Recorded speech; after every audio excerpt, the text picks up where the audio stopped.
Oh, we never got to finish the story of the cat. Oh yeah, did y'all hear any of the cat story? I think we should just start it over, cut off right in the middle of that. But basically, we were coming back from the dog park. We found an orange cat. I'm going to continue. Yeah, so there was an orange cat waiting outside our house when we got home from the dog park, and I hustled the dogs inside while Elena went outside again to make friends with the cat. I then dug through our house to find the cat carrier that we got for Winkle once upon a time. It's this mesh carrier that's pretty small and cannot fit in it. Well, he might be able to fit in it if we squeezed him, but when he emerged again, he would be a cat loaf. He would be cat carrier shaped. Yeah. So, yeah, I took the cat carrier outside, and we tried to put the cat in the carrier. We got the cat entirely in the carrier, and as we were trying to close it, it rocketed out. Yeah, it rocketed back out of the carrier and ran away. Elena then went after it and managed to make friends with it again, captured it, and comes walking back to me, and she's like, "Okay, Ash, open the car, please." She puts the cat in our car, and Elena, you described this part. And because I was sure that if we tried to put it in the carrier, it would probably escape again, and I didn't want it to run away again. So I thought we might have better luck trying to get it in the carrier in the car. But as we put it in the car, it then started to ricochet all over the inside of our car, throwing itself at the windows, going, "Wow, wow, wow," making a scene. And finally it realized the windows are actually solid and I can't jump through them. And it just sat on the windshield, what's it called, dashboard panel above the steering wheel, and just cried and cried and cried. Mm-hmm. And finally Ash managed to scruff it, and we did get it back in the carrier again. Finally managed to zip it up again. After it savaged my legs. Well, to be fair, I don't think it was trying to savage your legs. It was just really scared. It was, I will say that even for being really terrified, it was not a vicious or mean cat. It was just very scared. Mm-hmm. And the whole time that we were driving to the shelter, it was just screaming and wailing. I've never heard a cat make such a scene. Winkle is so much better. It was really afraid. It seemed to get mad when I made fun of it. Like I tried to talk to it and calm it down, be like, "It's okay, kitty, it's okay," and he would just wow, wow, wow. And finally, I was like, "Oh, it's so sad. Don't be so sad, kitty." Oh, and then it would like get angry and be like, "Okay, I'm sorry. That was really rude of me. I didn't mean to mock you." And it would just. Yeah, it was not the happiest camper. But we took it to the shelter. They scanned it for a microchip, which it doesn't have one. It didn't have a collar or anything. But the shelter is not very full right now, so hopefully someone will come and adopt this beautiful, sweet cat. Yeah, I really think it will be. I'm not worried at all because it's a long-haired orange tabby. It's a gorgeous, gorgeous cat.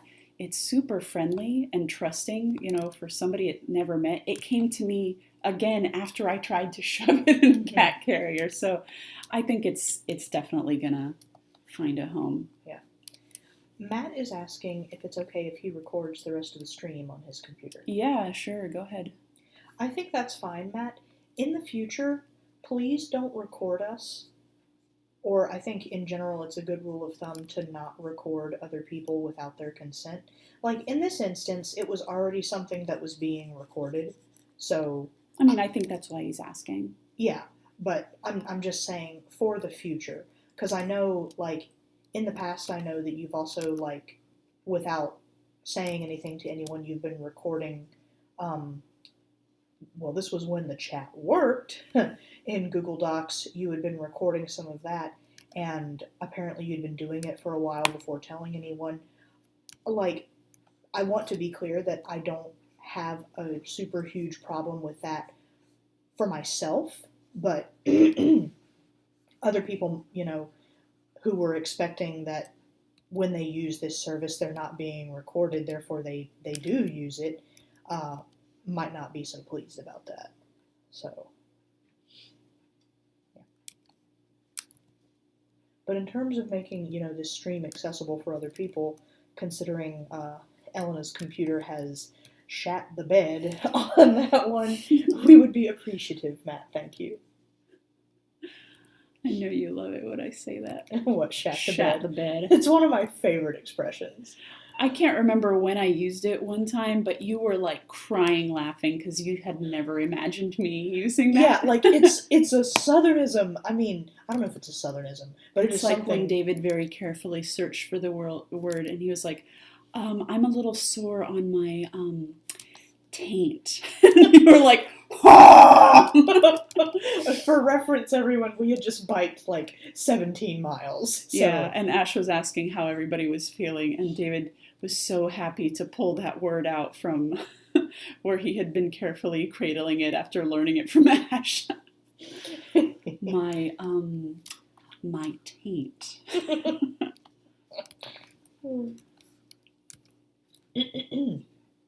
Yeah, Matt's saying that he mainly copies the live write chats for the purposes of questions and theories, but if anyone's uncomfortable, he'll totally stop. Like, I don't think anyone thinks you're doing it for malicious purposes. I certainly don't. Yeah.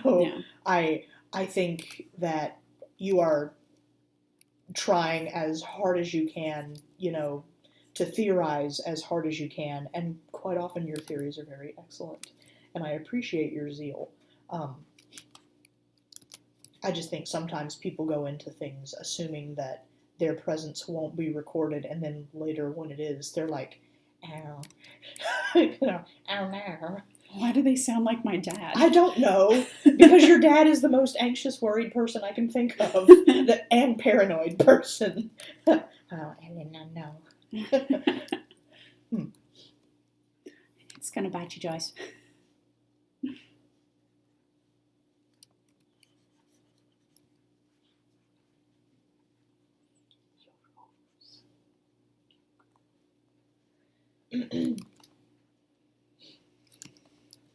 Ooh. Why do you do that? That sounds so bad for your joints. It's not bad for your joints. Whipping them is not bad. Just cracking them. Snapple crappling them. Yes. Oh.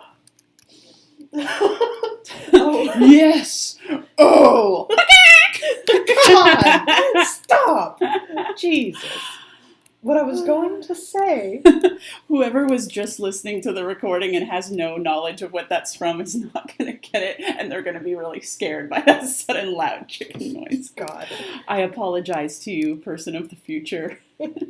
Jeez. What I was going to say. Ask Jamie to explain it too. May I proceed? You may. Thank you. So, some of you already know this because I've talked about it in the Discord, but the other day I got this thing called a desk cycle for under my desk, and as the name would imply, it's a little cycle that fits under your desk. Like the pedal part of a bicycle, no wheels, no frame, really.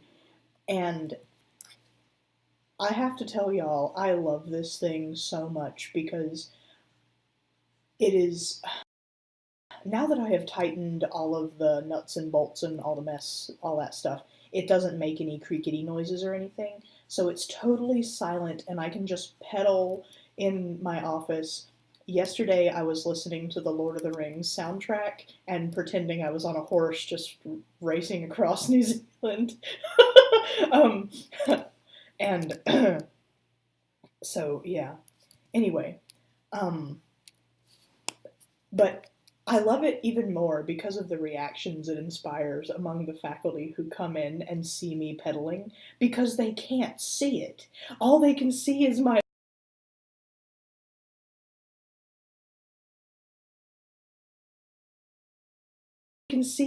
legs doing the motion.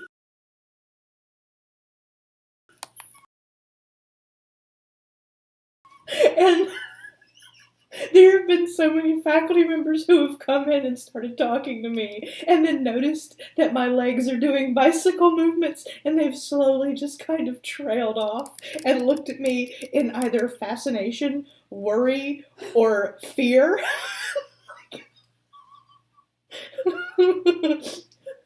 We had someone come visit today for a job talk, and she came in and she salute. Grazie. So she came in and she saw me doing this, and she stopped what she was saying in mid-sentence and just stared at my legs and then at my face in horror, like something was happening, and like something that was bad. And I was like, it's okay, under my desk. And she said to my face in this tone of outrage, "No, you do not." And I think she thought I meant, oh, shut up. No, but she thought I meant like a full that of a mother whose child has just lied to her. And she's like, "No, you don't, stop telling," and showed her. Ashley, are you telling lies? I stood up and stepped back, and she, in then growing fascination, examined the cycle, and she insisted on coming around my desk, and I was like, "Do you want to try it?" She said, "Yes, I would love to." And you know, when you offer someone the chance to try a cycle, you expect they will sit down and start pedaling it because that is what you do, in fact, when there is a cycle present. No. This woman, who was dressed in an immaculate white business suit, got down on her hands and knees behind my desk and started pedaling the thing with her hands. And I was like, wow. Wow. That's a lot. Sometimes curiosity does strange things to people. Oh, there was a question. Let me go up and find it. I was going to have this be at the ocean, but now I'm kind of second guessing this location.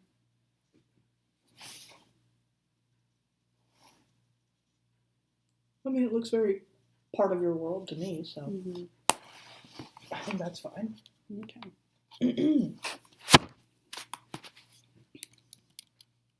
Oh yeah, Happy Sketch says, how would a same-sex couple have biological children in the Sister Clara world? Would it be possible through magic or something like that? Scientific ways? Probably both. I mean, it's a world with magic. Assume magic helps. Like, I think that's fine. You can assume, too, that some same-sex couples are like Oscar and Catherine, where, you know, they could have biological children naturally. Not all of them are like that, of course, but some of them would be.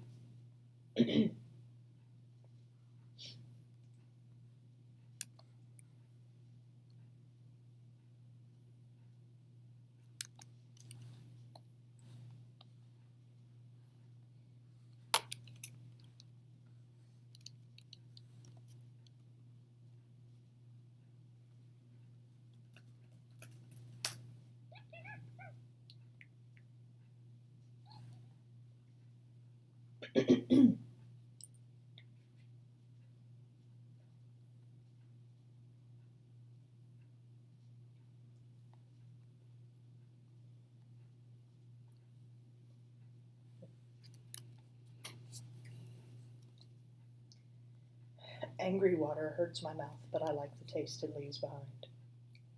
It's very fresh. It leaves my mouth feeling scraped. Like, you know, I have just gargled mouthwash or something. Except without the horrible minty slime on my teeth.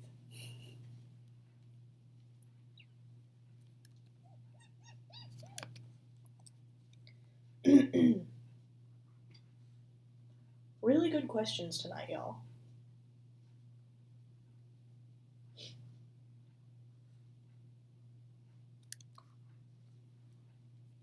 I put some seals on a rock in the background. Is that taking away too much? No, I think that's fine. There is a pod at... I mean, were you expecting this to be Eden? I was assuming so. I don't know. It could be. Yeah. If we say it's Eden...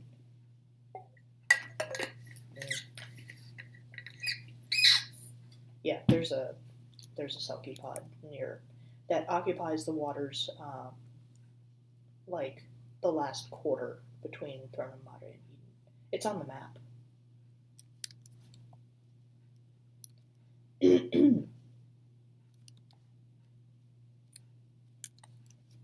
Brother Nerd asks, would there have been a setup for the moving of livestock to Eden as a semi-regular thing?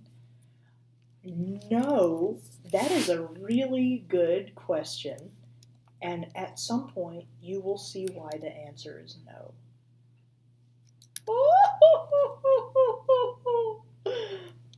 Good question. Soto asks, angry water? Yeah, I'm talking about seltzer water. It's like flavored seltzer water. David really likes it. Elena drinks it sometimes. Usually they both tend to mix it with fruit juice and stuff. Um, I'm like, I'll just drink soda. But I'm trying to train myself to like it, so I don't drink soda. Not that I drink soda that much anyway. What was that face? What? On vacation, but you're on vacation. What do you mean? I mean, on vacation you drink more soda, but that's okay because you're on vacation. Do you want some chocolate? No. To eat my cookie? No. I'm not hungry. Okay. Nobody eats fortune cookies because they're hungry. I don't think you have to.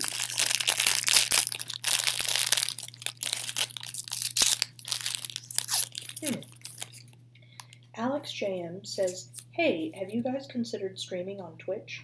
I heard it's a lot better quality streaming service than Picarto, and you can set up donations and such too. That is something that we could ask Lara to research for us. Yes, we could.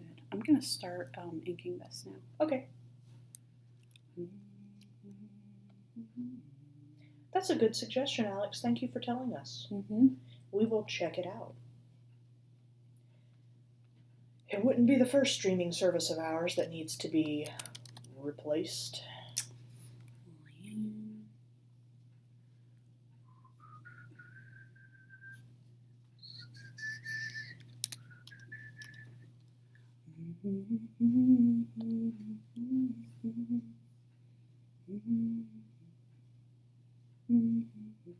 Oh no, Elena, I think you were opening the fortune cookie right next to your mic.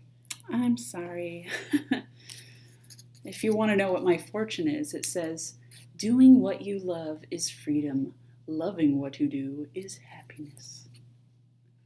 Thanks, fortune cookie. Oh my god. If y'all could have just seen the way Elena shoved almost the whole fortune cookie in her mouth, and most of it splintered on her teeth, and little fragments of it went flying everywhere all over her tablet. I ate them. God. You heathen.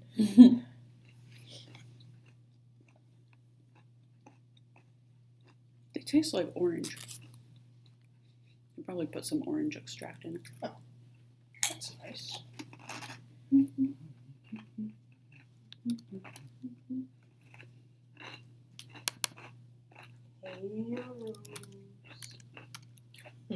She's looking vaguely worried. Don't worry, puppy.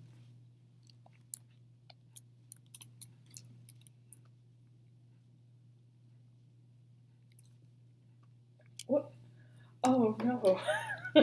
So, y'all want to hear something funny? So, as part of my job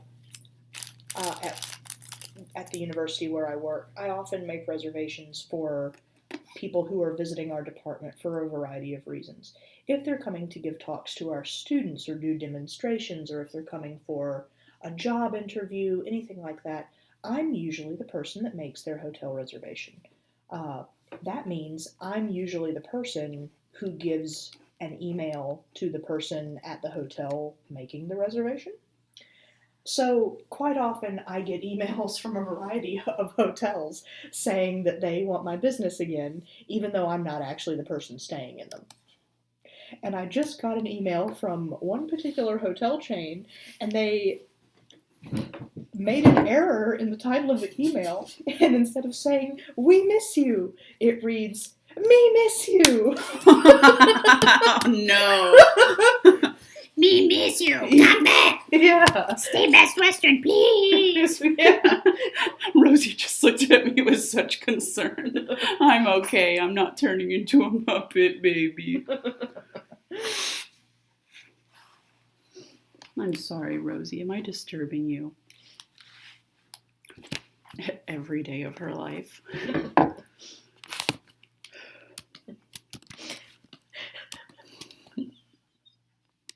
Me miss you. No, that wasn't.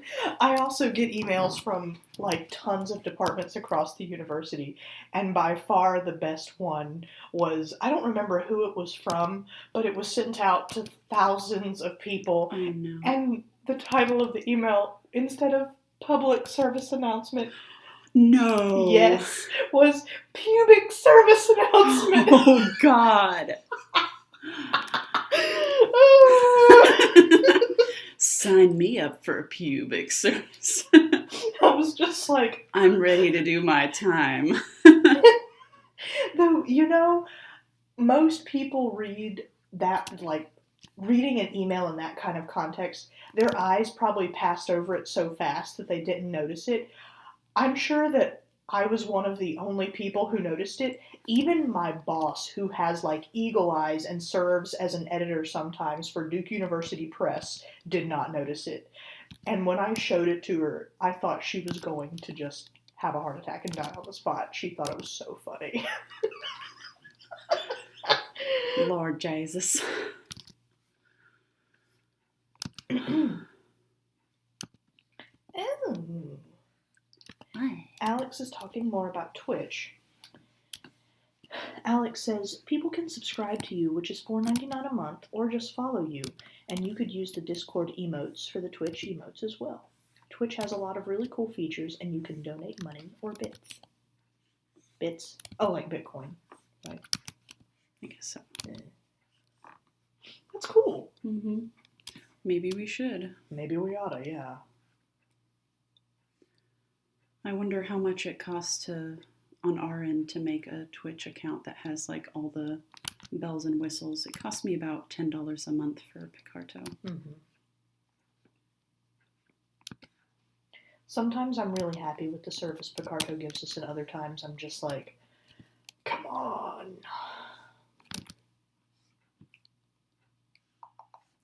Well, I mean, in the case of not being able to record and stuff, I don't think this is Picarto's fault. No, but there's often been like really bad lag and glitches and stuff, and Again, that might not be their fault. That might be on our end or other people's end. It's really hard to tell. Before I completely moved everything, I would want to test it on Twitch and see if it's really any different. Unfortunately, we're kind of stuck with our internet provider because they have a monopoly here. So we can't really try to switch to something better as far as improving our own connection.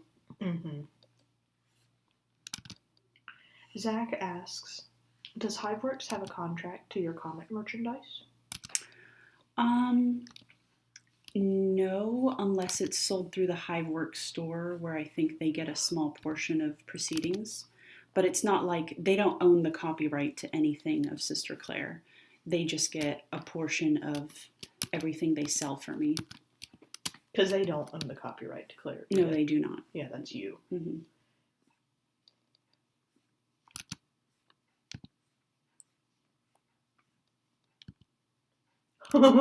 Happy Sketch said, my eternal pronunciation struggle, the difference between beach and bitch. Laura has that same issue, or so she says. I think when she says beach, it's perfectly understandable. But I guess to her own ears, it doesn't. Like, there's not a distinguishing... I feel like we had this conversation in person, and like, I I could see what she meant. Like when she tried to say one or the other, sometimes it sounded the same. But in context, you usually get it. Like, you don't say, God, that girl is such a beach. Yeah, I know. But but I was If it really gives you a lot of trouble, just say biatch. yeah, biatch. Stupid biatch. Oh, Zach says, additionally, bits are not quite Bitcoin, but they are a form of internet currency limited only to Twitch and Amazon. Oh, cool.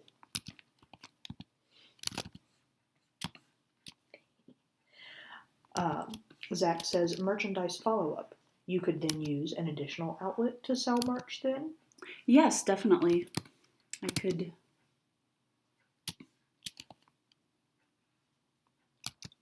Indeed. The main reason I don't use things like Redbubble or TeePublic or something. What? What is it? There is a small flying insect in my tank. Oh. Is that an insect or is that a spider? I can't see what you're looking at. I think it's a spider. Where? Yeah. Oh. Yeah, it is. Where? Mm-hmm. Oh, it's just a tiny spider. Mm-hmm. Just leave it. You're scared of that, but you're not scared of my spider. I don't like them in my tank. I can move it for you later. It's really not even a big one. At least it's not roaches. Ugh.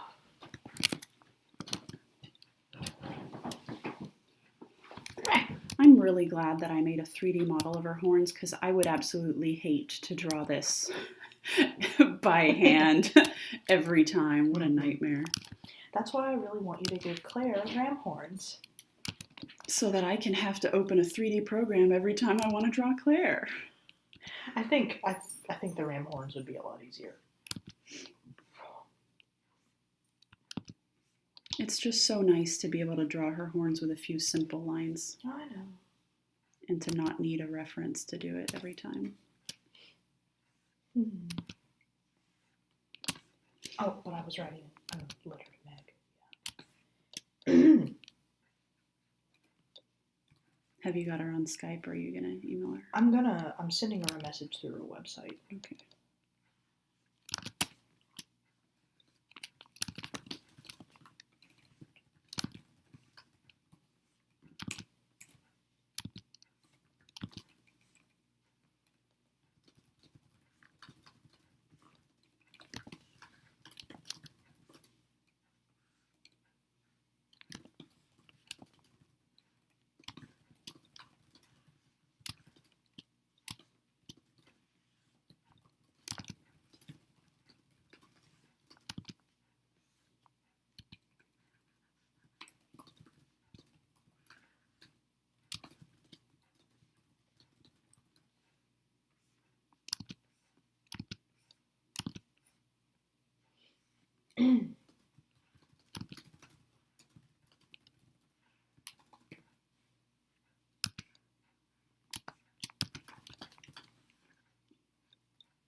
Oh, why did I give this a big background? Because I hate myself.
Brother Nerd asked if any livestock would have been moved to Eden at all. Give me 1 second, y'all. I am. Ash is finishing up an email. Yeah.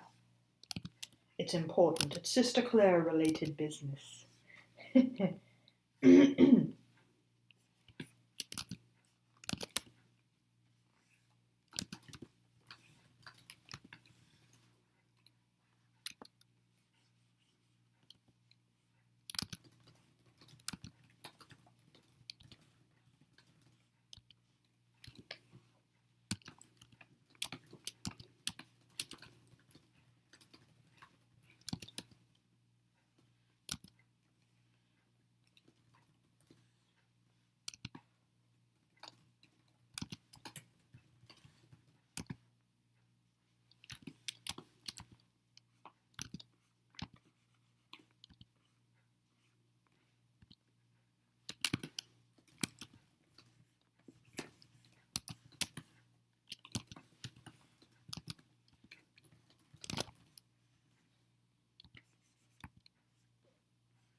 Okay, I sent a message.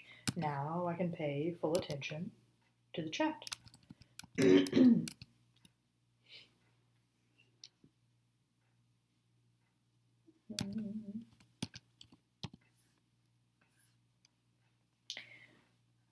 Yeah.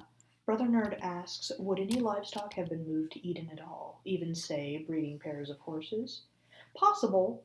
Yeah, I mean, some horses might have come over.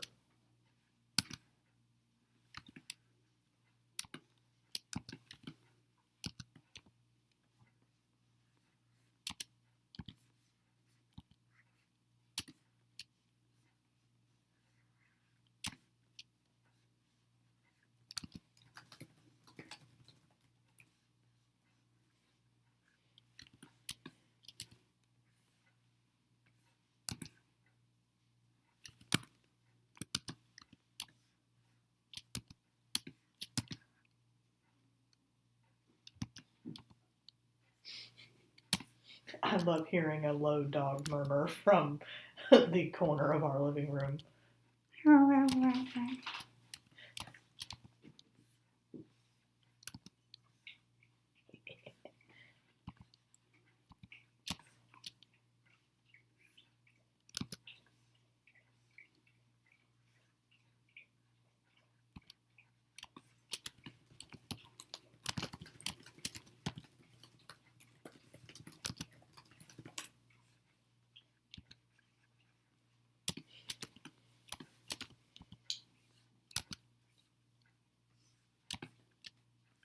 Are you happy, Ash? Yeah, why? Because you're going. Oh, dancing around and clapping. Yeah. I'm excited because I really like this wallpaper. Lyra's coming next week. A job opened up at a place I really want to work, and there are lots of good things going on. Everything's coming up roses. We can do it. All you need is a hand. Mm-hmm. We can do it. Mama is gonna see to it. Curtain up. Light the lights. Anyway, I'll get back to this. It's a good song. I've heard you sing it before, but I don't think... I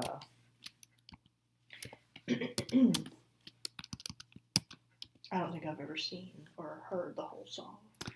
I've never seen the musical that it's from. I just really like how Bernadette Peters sings it. Let me see. Speaking of Eden.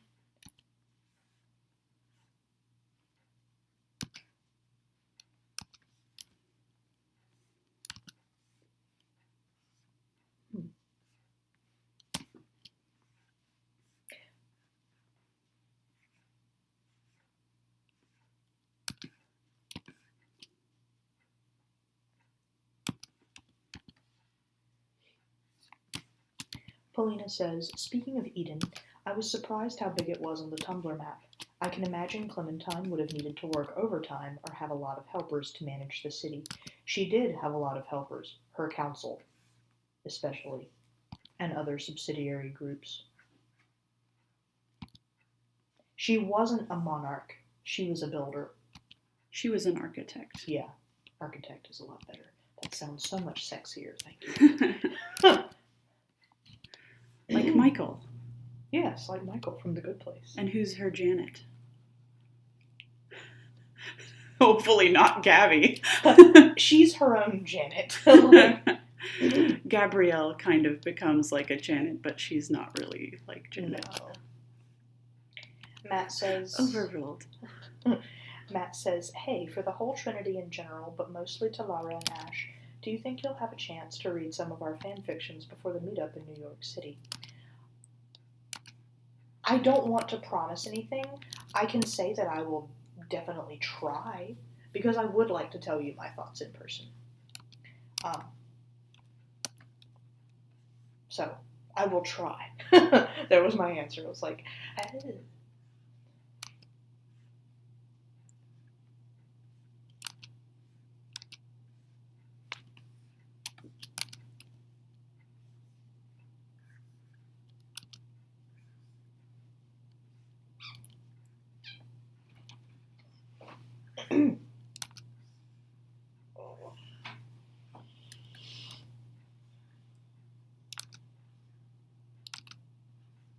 Happy Sketch says, in reference to Clementine, but she was seen as a leader, wasn't she? Like, oh yes, definitely. I mean, Clementine wasn't a queen, and she wasn't really a ruler, but she was definitely seen as the leader of that particular endeavor.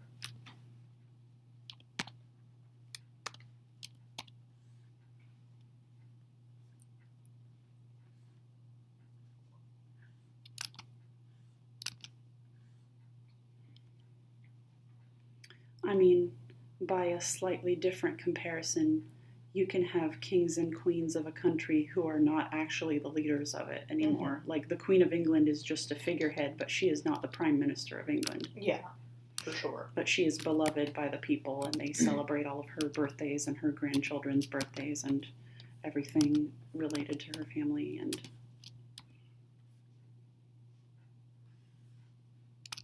Clementine is kind of like that, but if the Queen of England had also like built England with her own two hands.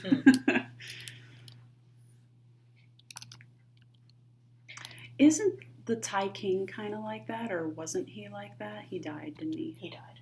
But he was revered almost like a legendary figure. Yeah, he was very beloved by the Thai people because he was known, especially early on in his tenure, for trying very hard to help the common people. He was responsible for a lot of water purification and conservation projects,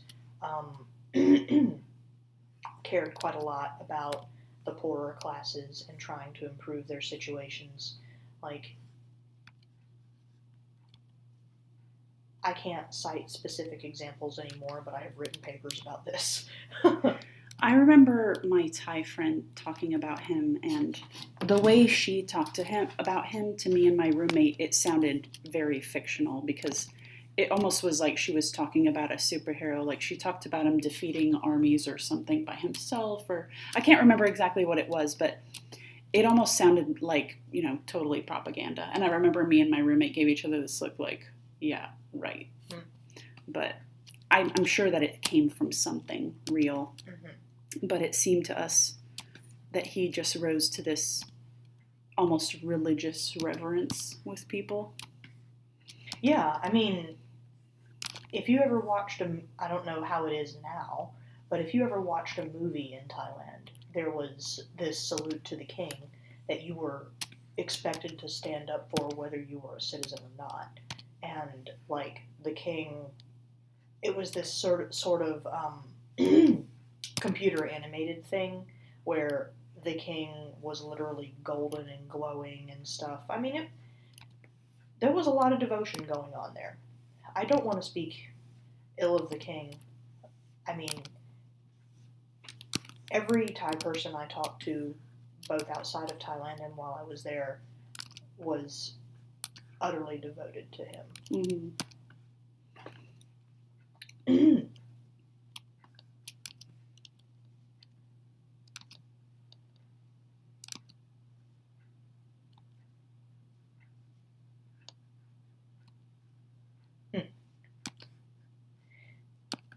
Matt asked, was Eden ever finished? And Soto went on to say, would Eden ever be finished, disaster aside, or was it a constantly growing city? Yeah, I mean, that's a really good point. I think Eden would have continued to expand. I also think that had she lived, Clementine would have gone on to establish other places like it.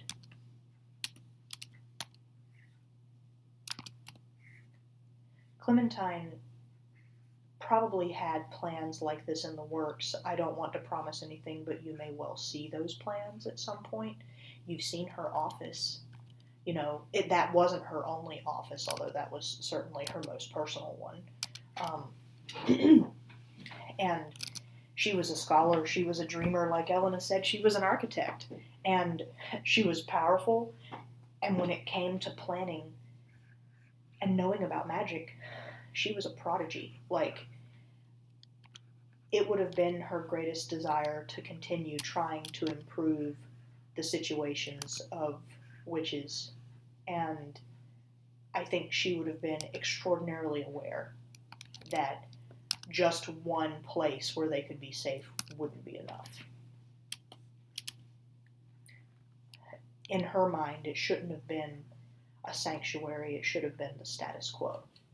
I think she would have worked as long as her life would let her to make that happen.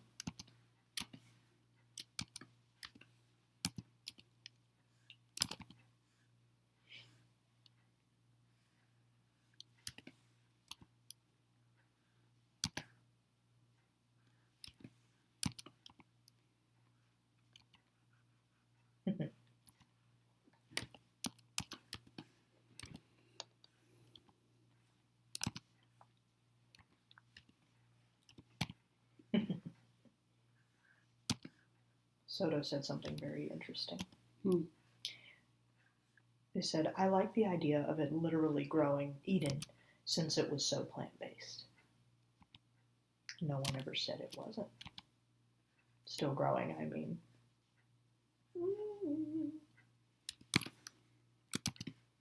I mean, the Shattered City is growing. Mm-hmm.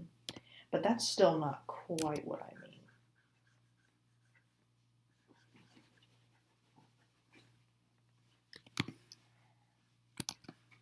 The only thing about wearing jeans is that when your leg itches, you have to find a way to move the whole denim. You can't really feel your fingernails through it. Or maybe I just have weak little claws, I don't know. I want to shower. Do you want me to ink this and then finish up? You're gonna color it, right? But maybe not in this slide draw? No, I mean, I can wait. Sorry.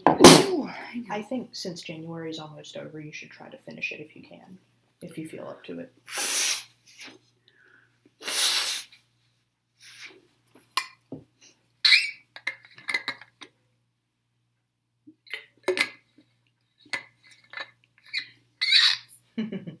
yeah, that's right.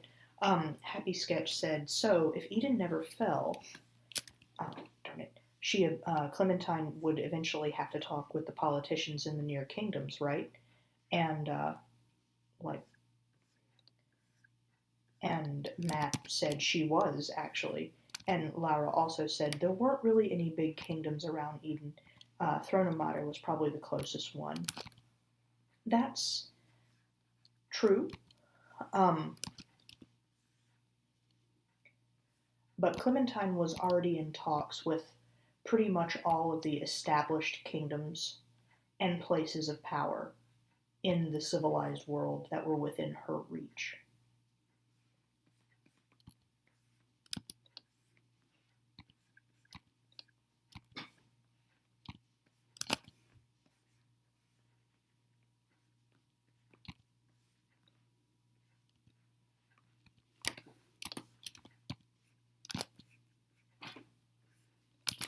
Can I use your fortune to pick my nail?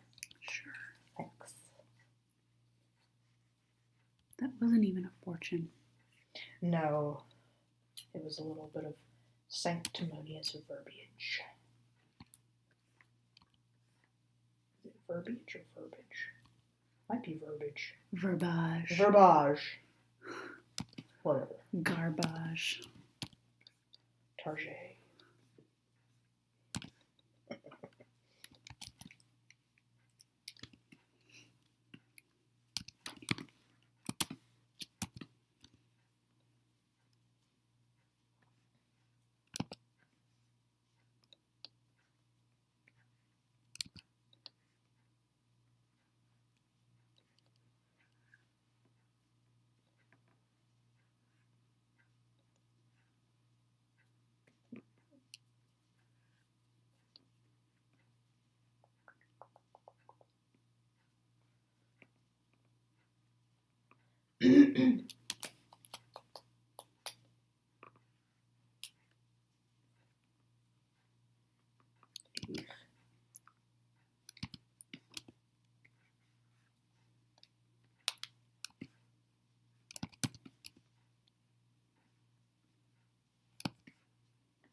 Like for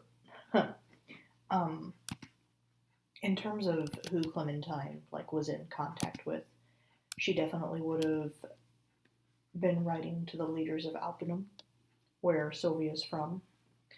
Of course, she had Mother Abraham on her side, so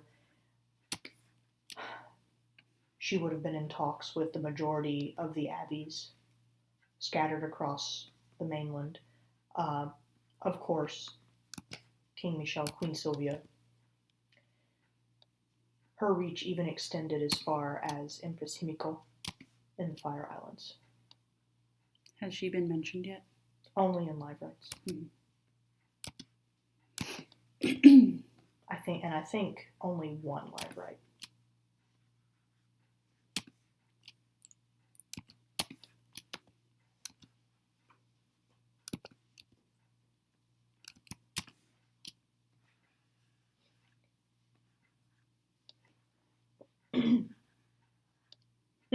Soto says, "Can you please tell me more about Sister Joanne in the Helsing Abbey?" I don't know a ton more about that sister yet. I have to think about it.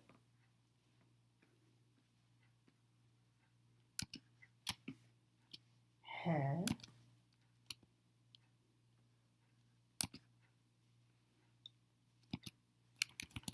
Zach says, "I've been trying to send you a Christmas present since mid-December and it keeps getting returned." We've paid for our... Yeah, it shouldn't be. Well, we definitely re-upped our box. We went personally to check on it right before we left for Hawaii, so that it might have been a little just before we paid for it. It should be fine by now. Sorry about that. So sorry, dear heart. Thank you so much for thinking of us. Yeah, thank you. Thank you so much for trying so hard.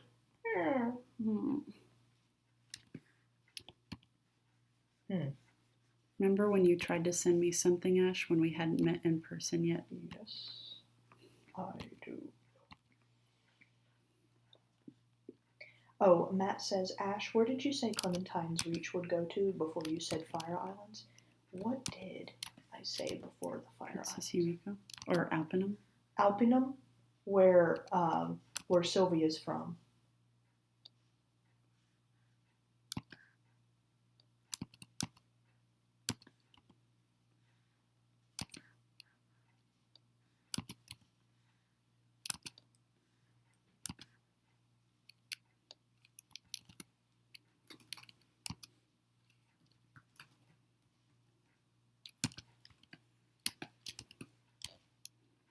Oh, you're hearing her say, Empress Himiko. She's the Empress of the Fire Islands.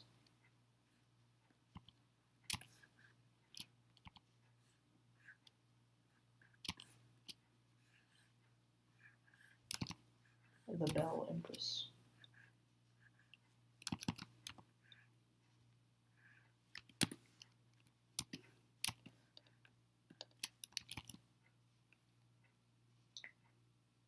Now I'm sitting here second guessing myself if this is only something I have written while with Laura and is a live write I have been meaning to write for everyone else. If I did, whoops, you'll find out about her in a live write at some point. There's something I really want to mention. No, I think I did definitely mention it. It was in,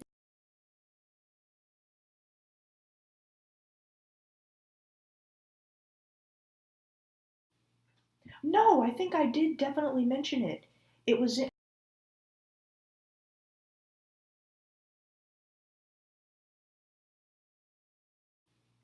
no, I think I did definitely mention it. It was in,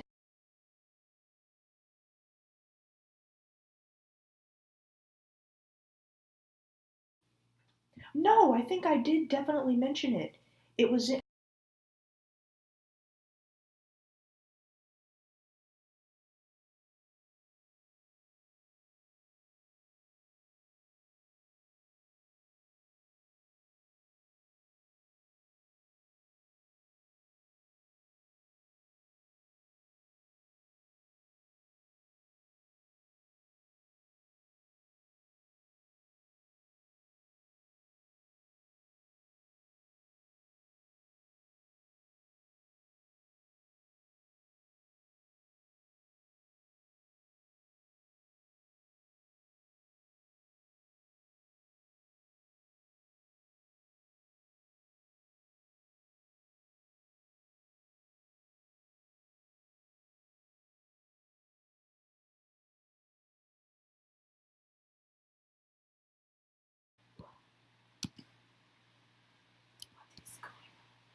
oh, I think, oh, okay. Let me see if I can find that live write where Himiko was mentioned.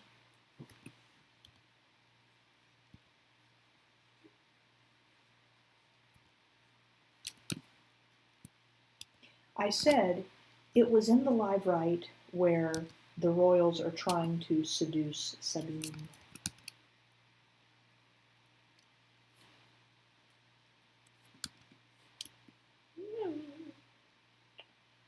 Let me find it. Oh my god. This Google Docs document is so big.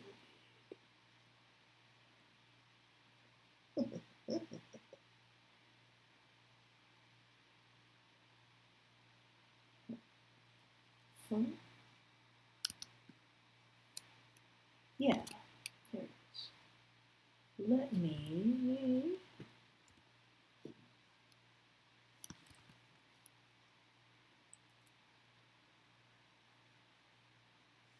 Oh, would you function? You stupid thing.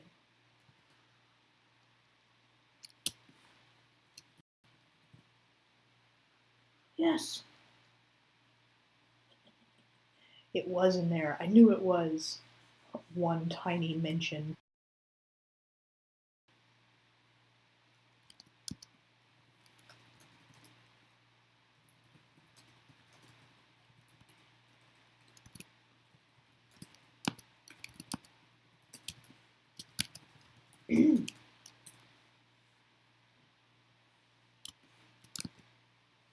I have just linked in the chat the live write where Himiko is mentioned. Sylvia talks about her.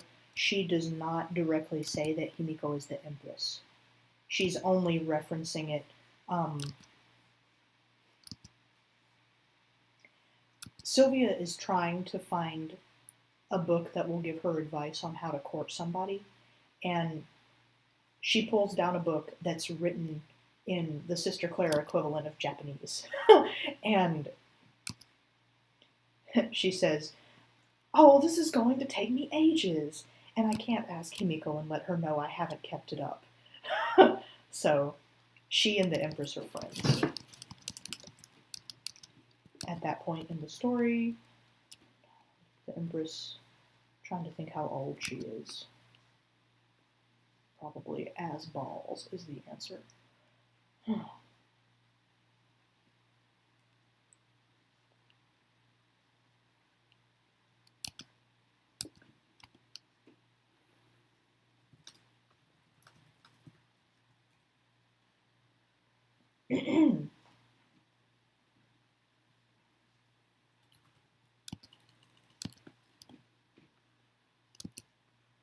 Yes, why don't I just ask the keeper of the timeline?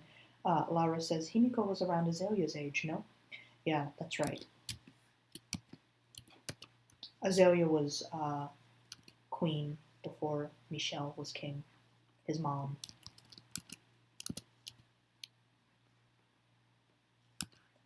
You may eventually meet her, but she will never be a major character. Oh, someone in the chat earlier asked if we would ever meet Sylvia's side of the family. If you ever do meet them, it will be most likely in a live write. Probably not even in a missing moment. I don't know yet. They have been met in a live write. Sylvia's side of the family? Mm-hmm. They have? Yeah, her parents. Her two dads. Were in the one with the letters from Rose. That's a live write. Yeah, but I mean, I think they're talking about pictures. Like, but yeah, I mean, you do meet them there. I don't know if you will meet them in canon. I won't say no, but I'm definitely not going to promise yes.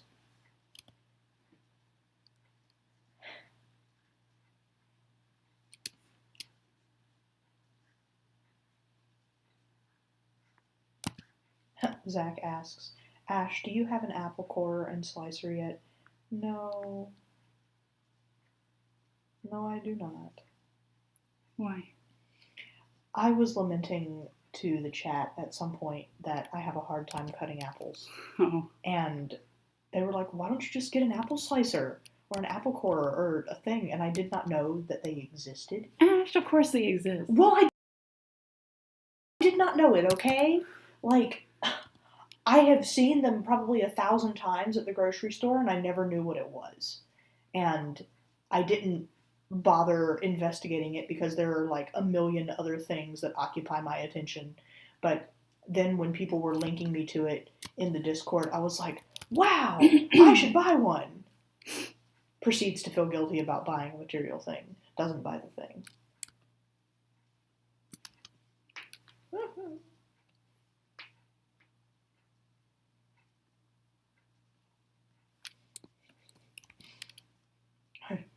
I like the seals, Elena. Thanks. Oh, is that what you're trying to send me, Zach? That's really nice. Oh, I will use it with such love.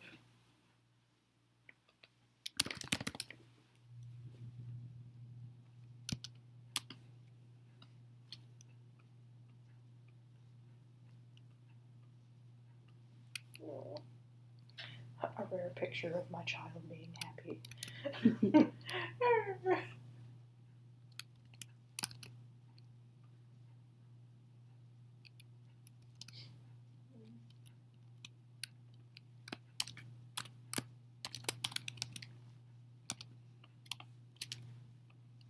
Matt said, Elena, I really appreciate that you don't draw the horizon of water as a flat line. I never considered that before. I do when it's a really still water, but because this is meant to be like a churning ocean, and because I'm about to get a little technical here, because the eye line is very low, let me draw it here. It's like about where their eyes are, or maybe even a little lower. The horizon is going to be very, actually, this is the horizon line, never mind. So because it's very low, you wouldn't be high enough to see where it becomes a flat line, if that makes sense.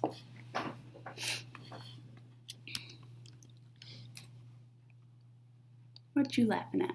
Me miss you. Me miss you. Aish.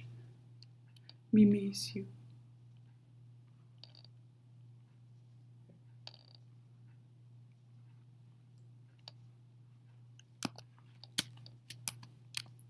Wait. Hmm.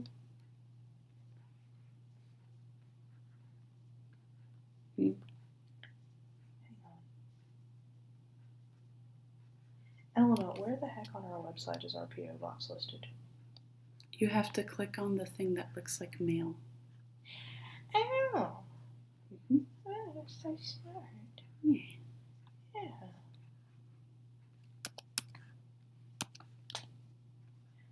Oh, such a cute little pop-up. Thank you.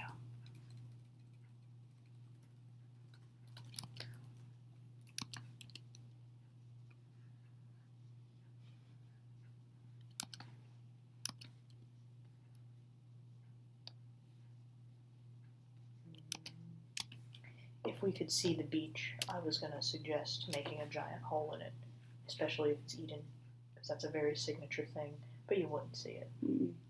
Making a hole in the beach? What do you mean?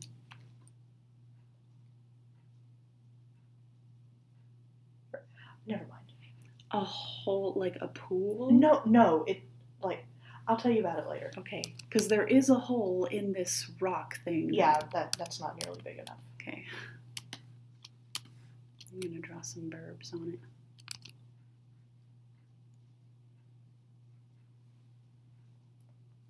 Yeah, Zach, you must have mentioned me saying this earlier. We finally fixed all the problems with our P.O. box right before we left for Hawaii, which was the last week of December. So,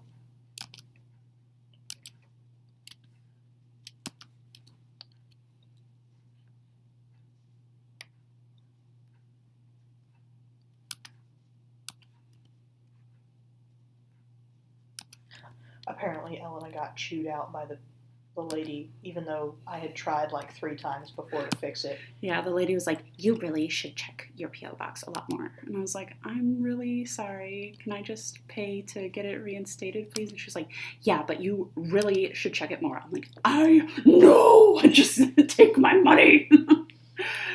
She just kept berating me. She is really one to talk. Like, she is not a very nice lady, and I have been in there so often trying to fix that stupid P.O. box problem that it tempts me to just not use it anymore. No, I like having it. I meant not that post office. Like, there are others we could utilize. Mm-hmm. The only reason I tend to utilize that one is because it's within walking distance of my office.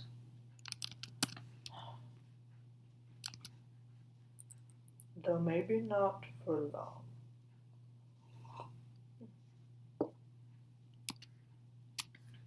How do you like this trail of birds in the background? I think I did a really awesome job with that. I like the birds. Aw, Matt says, is this a kiss goodbye or hello? I think it's a good morning kiss. It's a come to the water and say hi to me. Mm-hmm.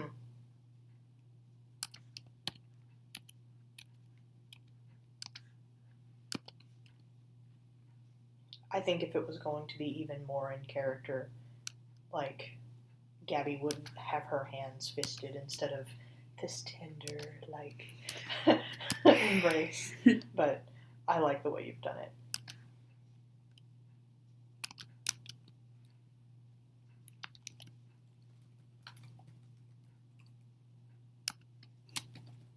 yanking on her hair sausages. This is 2 seconds before she like grabs her hair and pulls her in the water. Yeah.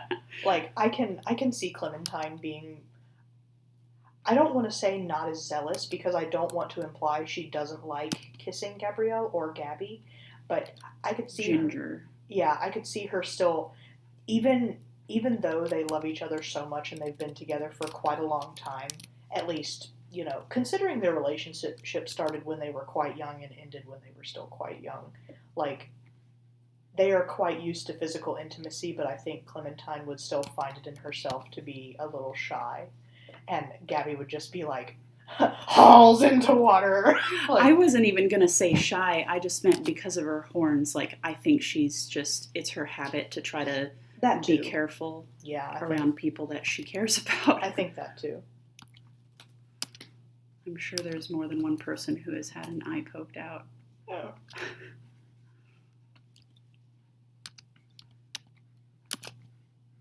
Oh, Happy Sketch says, I have a question. Would you have any problem if I made a fanimation of the ships I have in Sister Claire?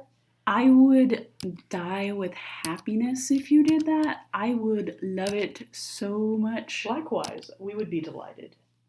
Please do. Budgie asks, because Clementine is speculated to be half Selkie, if Clementine and Gabby had a baby, would it be more Selkie-ish? Yes.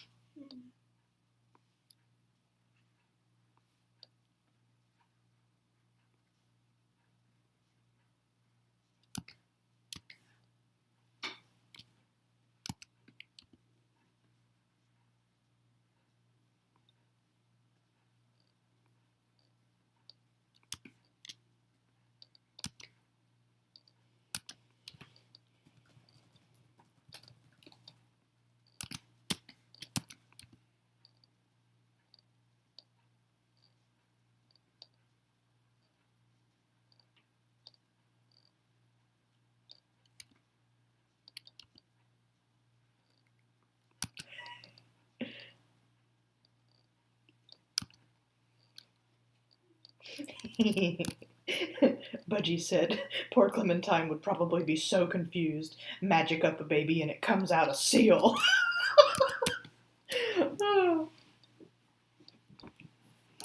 Almost as confused as my original idea for Claire having a robot as a baby.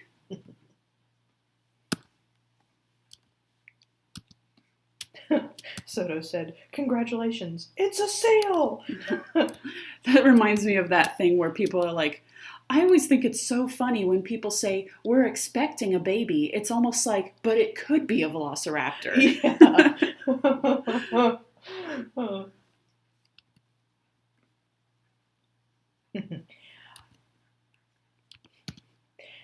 Sketch said, wow, I wonder now how it would look. Like, in talking about Selkie babies, since Lara is largely the creator of the Drifter Nation capital that has a unique bond with a Selkie pod, Selkies in general, but a pod that lives in the waters near their capital city,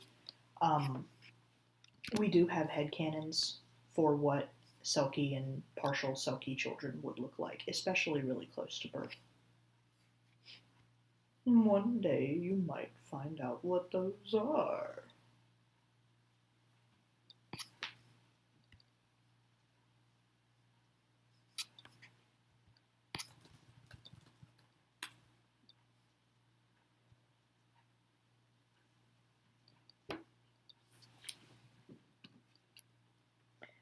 I can tell you one thing that, like, I can give you one thing.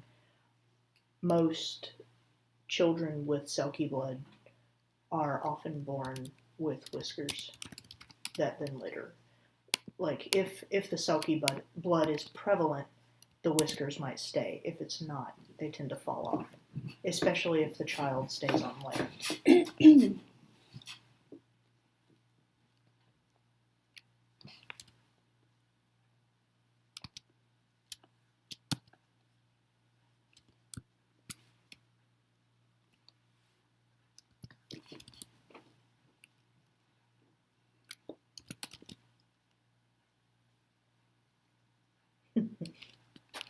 Now people are talking about dominant and recessive genes in terms of humans and Selkies.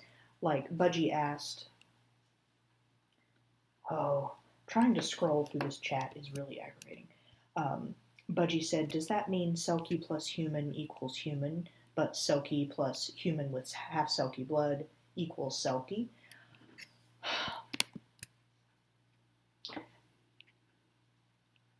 A person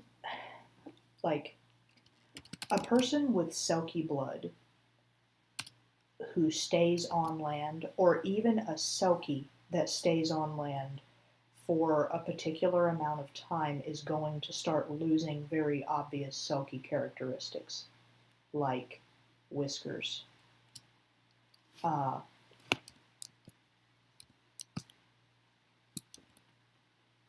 Like the prodigious size that some Selkies can achieve. A Selkie that stays on land too long would lose their whiskers. A child born with, even if their blood was largely Selkie, if they stayed on land too long, they would lose the whiskers.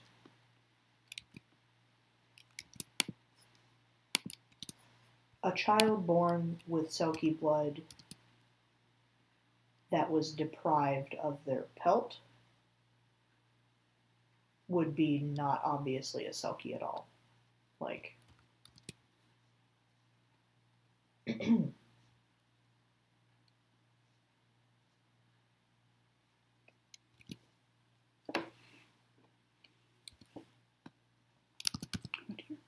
what?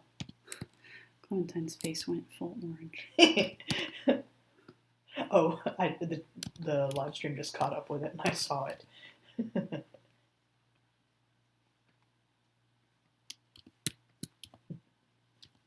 Budgie asked, would that mean if Clementine and Catherine were more water-based, they would be Selkies? And Happy Sketch said they would have pelts. Like, as a question, if they were half Selkie and they were more water-based and had been from very early on, they would show more prevalent Selkie characteristics.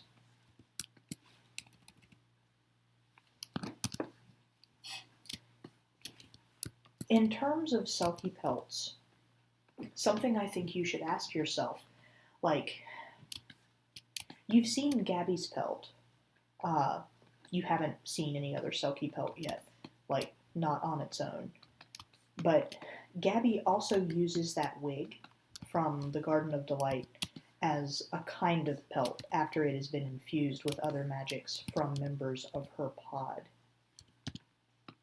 So a pelt does not always have to look like fur. Just a thought. Does angry water taste like butthole? Stop drinking it then. Nobody's forcing you to.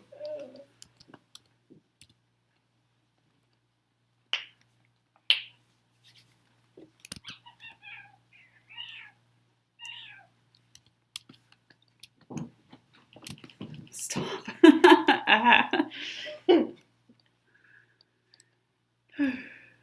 We don't see Clementine's other arm, do we? Mm-mm. Okay. So that can be her plant time. Or actually, I need to flip this the other way. Thank you for reminding me. Oh, but what? Oh, Gabby's eye. Yeah. So there we go. I fixed it. Are they both on the right side then?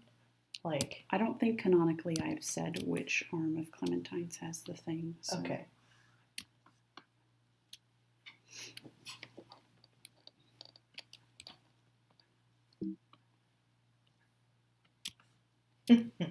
Budgie asks, are full Selkie babies born with their pelts on? Like literally magicking up a baby and it comes out a seal? No. Selkie babies are born looking human, with the exception of not having ears. They are born with whiskers. The pelt has to be given. It has to come from a piece of another Selkie's pelt.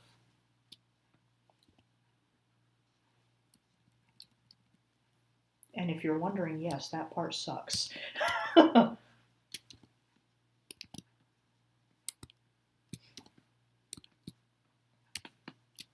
Oh, Clementine's vine arm is her right arm. So which arm do we see in the picture? Wait, did I show that? Yeah, you did. Where? I think it's mentioned. Oh no, you did. You drew it. Mm. Yeah, duh. So it's her. Okay, so yeah, it still fits with this picture then. Because she would definitely have it by the time Gabby is Gabrielle. Yeah. Oh, yeah.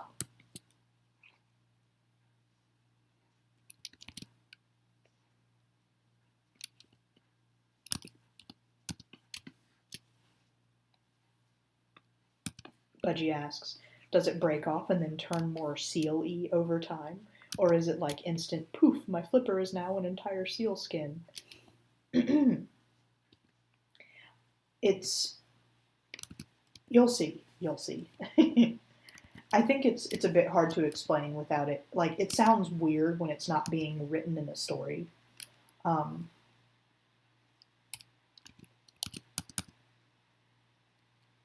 Matt said he'd have liked to have seen the vine arm again here. Yeah, but, I mean, it's already a pretty complicated wallpaper that Ellen has been working on for hours.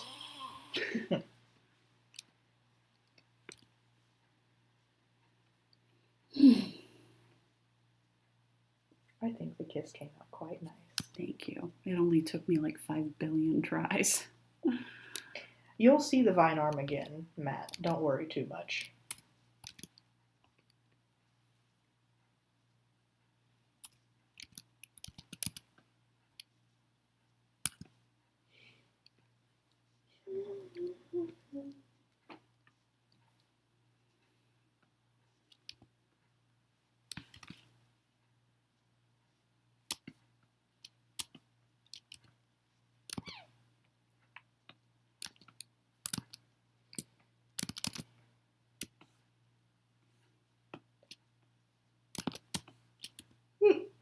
Excuse me.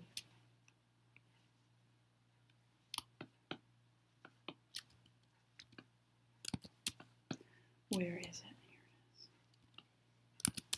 The crack. No, there's more. Screw you.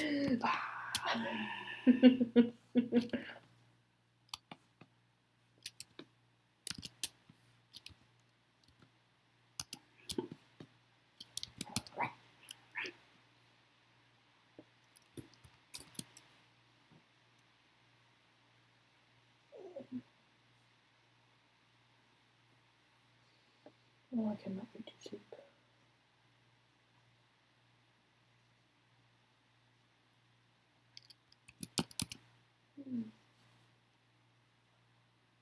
Elena had the brilliant idea to put a humidifier in our bedroom. And I think, we had gotten... I don't think I would have noticed as much of a change if you'd put it in there before we left. But we got used to the more humid, warm climate of Hawaii. And then when we came back, everything here felt really dry. So dry and painful. And both of us got nosebleeds the first night we were back.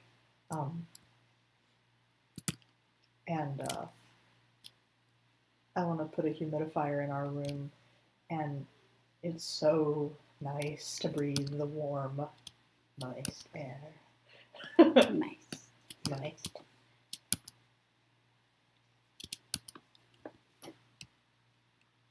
Sketch said, the pelt of the child would come from pieces of pelt of its parents.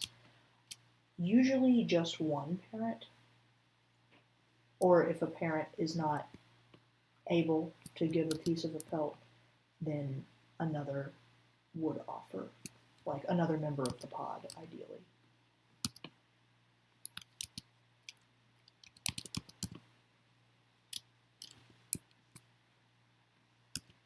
There's something I really want to say, but I can't. Elena's giving me the rat face.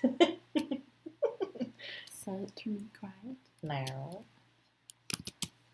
I'm worried, not because I don't want you to know, I'm worried they'll hear it. The more time goes by, the less subtle I feel.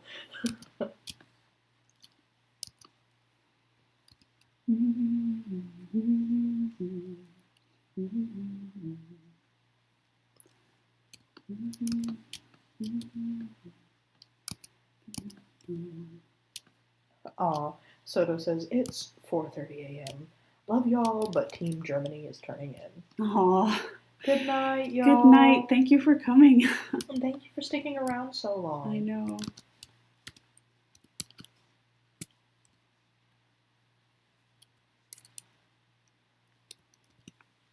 I'm going to take a look at how we did that other wallpaper with the ocean. Oh, the one where Gabby's coming out of the water looking really sexy? Mm-hmm. Yeah, that was a nice one. People at conventions who don't even know our comic really like that one. They're like, I want the blue lady with the giant breasts. Look at that nice water that I did. That was good as hell. Okay. Let me just copy all of these colors here.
Clementine can speak a lot of languages.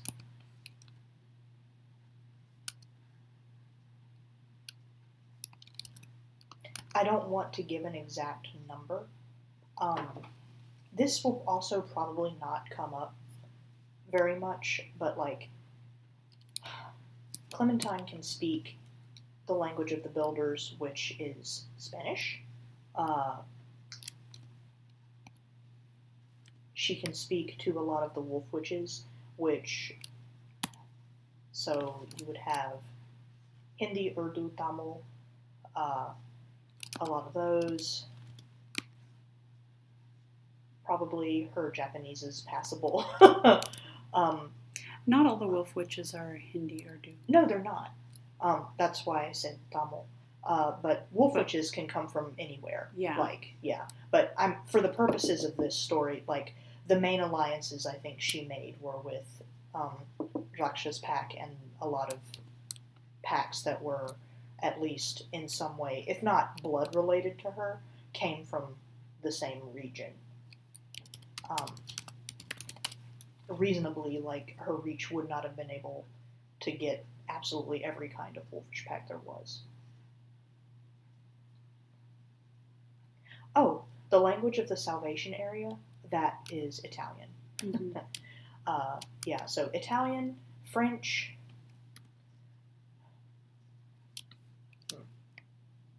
of course, Faroese, yeah. I don't actually think a ton of people speak Faroese there. Or you mean just Clementine? Clementine, yeah, I'm talking about Clementine. Do you think she'd still remember much of it? She was so young. I was going to say, actually, she probably has less of a grasp of that language than pretty much any of the others. And here's a very good reason. When Clementine takes pieces of, when she takes shards into herself, like, even after she starts growing horns and shedding the horns sometimes, she still keeps bits and pieces of every single shard inside her. A lot of that, she gets pieces of memory, and a lot of that helps with language proficiency. Like, yes, Clementine's a polyglot, but not because she is just a supreme genius at languages. She's got lots of pieces of people clamoring around inside of her, and it helps with understanding. That doesn't mean, it doesn't guarantee immediate fluency, but considering she devotes herself to being a scholar, like, a lot of those pieces do come together eventually. Magpie mentions pretty early on, I don't remember exactly what he said, but I can find it. ちょっと待って。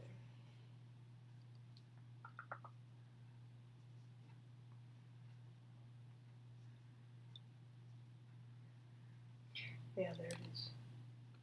Oh, wait, no.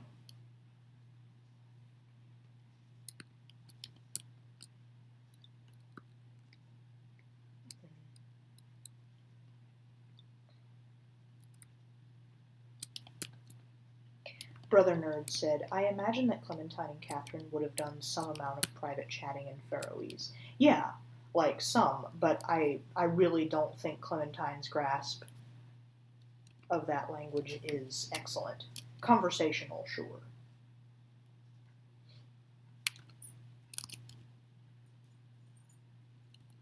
Even Catherine, like, of course Catherine would have a much better grasp of it than Clementine would have. But her vocabulary doesn't go beyond an 11-year-old's. So think about that. Like, think about, there are words that she would not know. Just like when you're 11, there's tons of words you don't know in English or whatever your home language is just because you haven't gotten to them yet. Vocabulary is constantly evolving. Oh, I'm trying to find...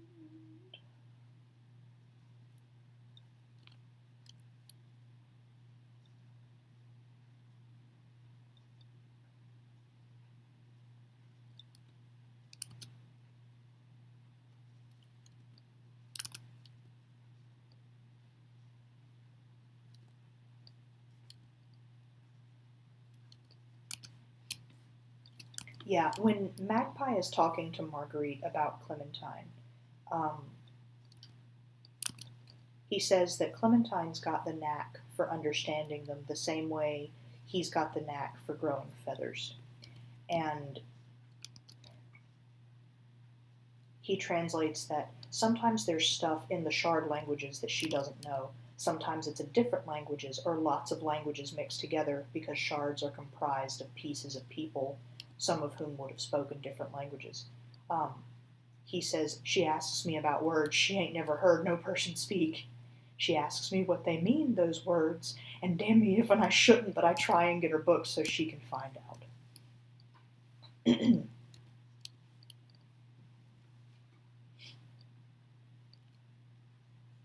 Sketch wants to know the command you're using in Photoshop. Oh, which one? For doing what exactly? I'm curious the way you color the water. Okay, so as you see here on the left, I've got white and blue, and I'm on a multiply layer, which makes everything under it darker. And instead of erasing, I draw with white just because it's faster to hit the letter X and toggle between blue and white, you can see over here. And because I've got it set to multiply, it's, oops, where'd it go? It's a shading layer on top. So all I'm doing is adding a layer of blue shading and kind of a randomy pattern to try to emulate how water might shade.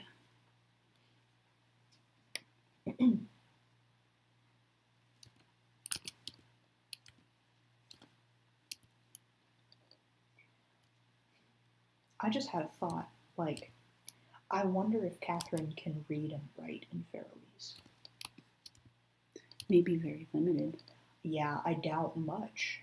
Like, she grew up very isolated, especially after her mother died. And she would have only been, 6, right? When her mother died.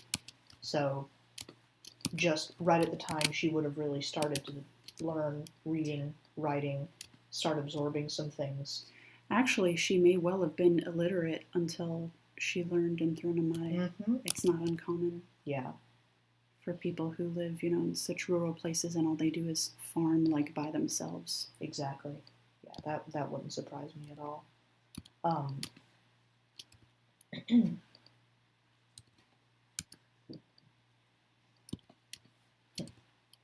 After Clementine was born, their dad had a lot more on his mind than teaching Catherine how to be a bookworm.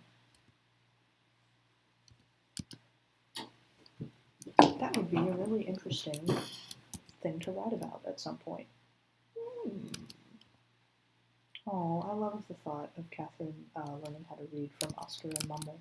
Mummel would have been a great teacher. Speaking of someone who knows a lot of languages, Mummel, she does.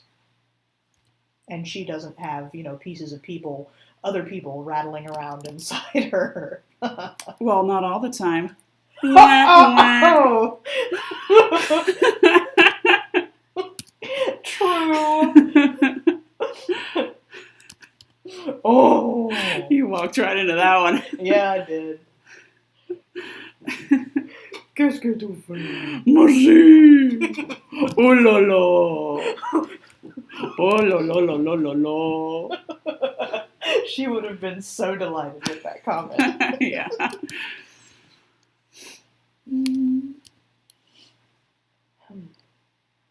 Tell me what the chat thinks of it. I can't see anything. Oh, Sketch said, the Selkie language would have formal words, or would it be only sounds? I don't think there are different Selkie languages. There are pods in different. The main dialect sounds something like.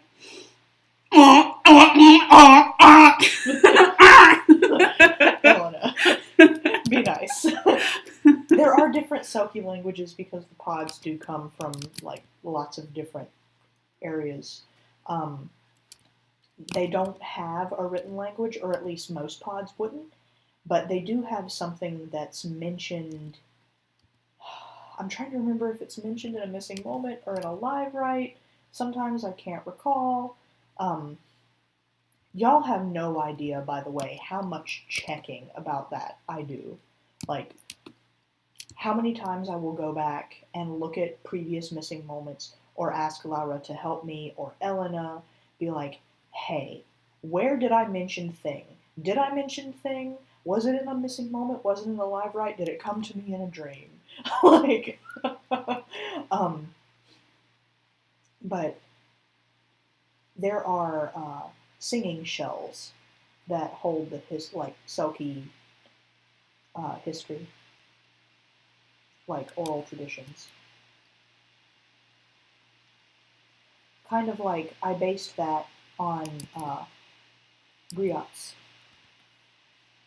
In certain African countries, people who can, there are people like this in tons of different cultures, people who can recite from memory vast collections of stories, history of peoples.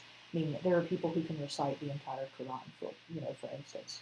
But griots in the Gambia were known to be able to recite for an entire day and night, sometimes longer, histories of a certain family or village.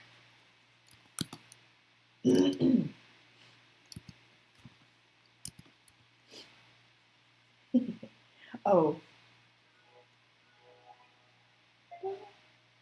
Matt wants to know, what are you guys saying whenever you do a Mummel impression? It sounds like a reference to something. It is. Explain, Eleanor. It's a reference to my French teacher, Madame Hassini, who Maman is partly based on, at least her accent and all, how we imagine it to sound. And when I say, qu'est-ce que tu fais? It means, qu'est-ce que tu fais? What are you doing in French? Which was something she would say to us a lot when she was confused, which she often was.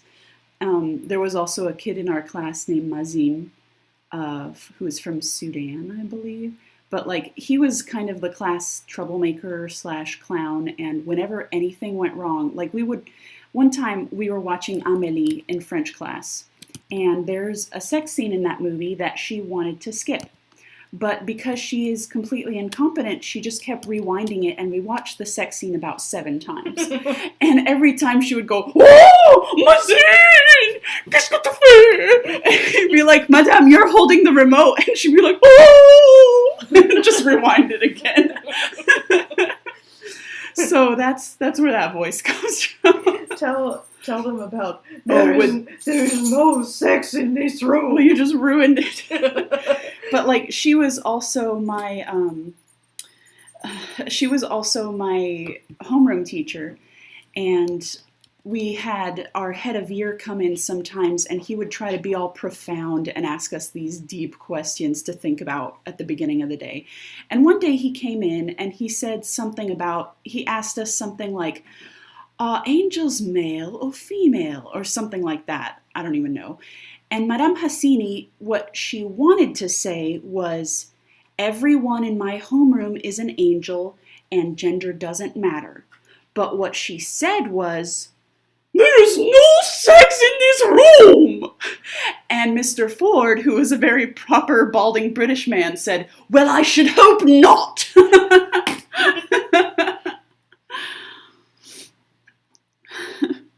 Hang on, let me reply to this text. Okay.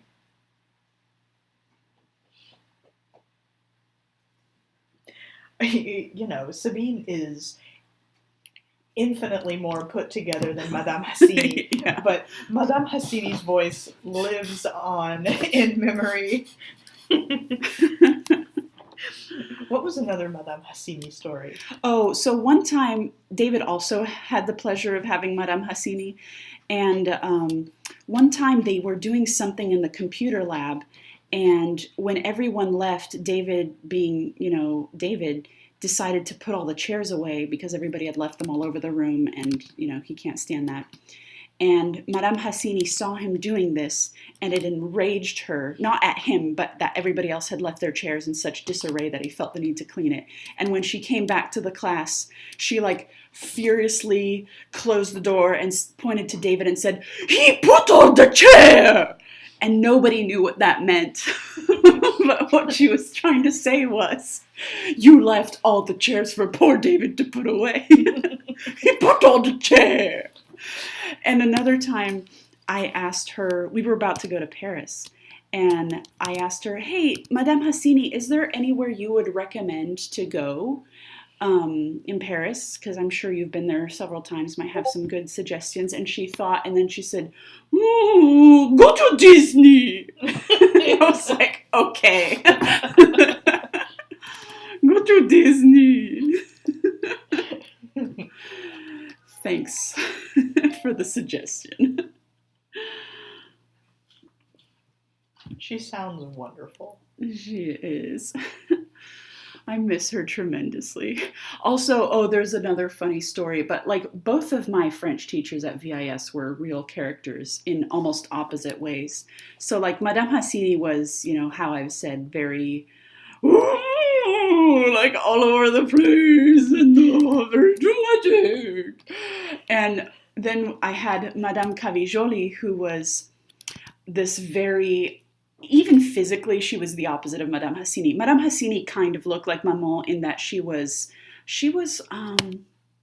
where was she from? She was from some country that was taken over by France, so everybody there speaks French, but she wasn't white. I don't know exactly where she was from. There's a ton of countries taken over by France. I know, there's France. A million countries that it could be from.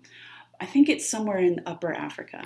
But anyway, she was, very portly and outlandish looking. She had this mane of hair just like Maman, and she liked to wear rings just like Maman. Apparently, she used to be a supermodel. And then there's different rumors about what happened and why she got very large, but apparently her dad dying had something to do with it, and she stopped being a model and she gained a lot of weight. But anyway, she obviously takes great care in her appearance. She wears lots of makeup. And then you have Madame Cavijoli, who was my French teacher the next couple of years, and she is this very tight-lipped, thin little toothpick of a woman. She's like the Marguerite of the school. And she was always, and she hated being seen as somebody who had a thick accent, I guess, and so she tried to go all the way to the other end of the spectrum and give herself like a very proper English accent, but it ended up sounding a little bit too much, just like this. And she very rarely spoke English because it was a French-only class. But the few times she spoke English, she one time went on this rant about how she hated the way Americans would say something was interesting when what they really mean is, I don't know. And she just ranted about it for like 45 minutes in class because apparently there had been several instances when some Americans had said, oh, that's interesting. And what they actually meant was, shut up, I don't care. And she was really offended to have just now found this out. And I'm sure she had ranted to this about the other teachers in the French department because in the first week of school, when I had homeroom with Madame Hassini, she asked me, how was your first week of school, Elena? And I said, oh, well, you know, it's been interesting. And she went, oh, interesting! And I said, you've been talking to Madame Cavijoli, haven't you? And she said, yes. Yes. How did you spell her last name? Who? Madame Hassini? Yeah. Hassini. Yeah. Okay. Are you searching for her? Yeah. Yes. Yeah. I want to see her. Maybe there is a picture of her. Probably through the VIS website. Oh, you know what? In my room, I have an old yearbook, and it has a picture of her. It even has a picture of her when she was younger, in her model days, if I'm not remembering wrong.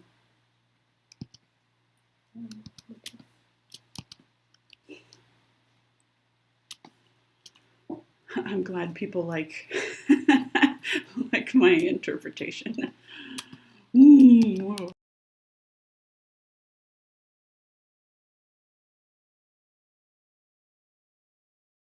Like my interpretation. Whoa.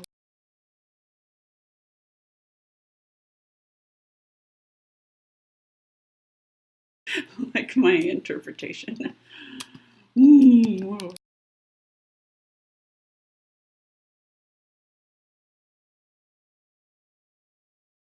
Like my interpretation. Whoa.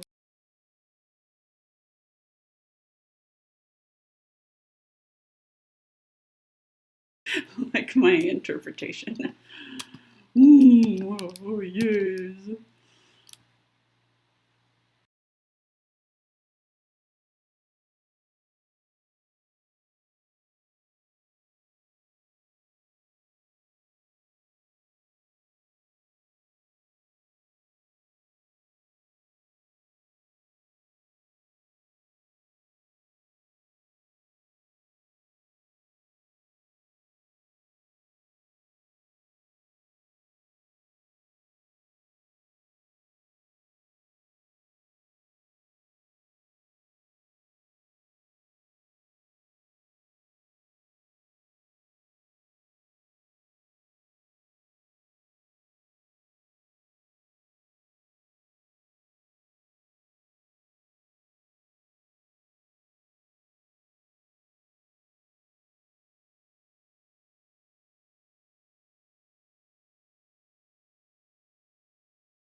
Sorry, y'all. We're back. Can you We're hear back. us?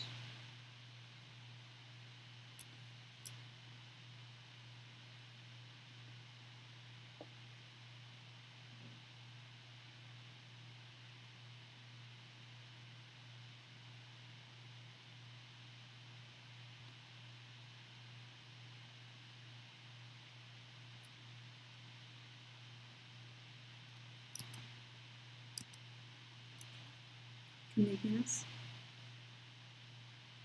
Yes. Awesome. Wonderful. What I was saying earlier, Scooblums, would Clementine ever go back to her home village? I don't think she would be in the least motivated. It was not a happy place for her.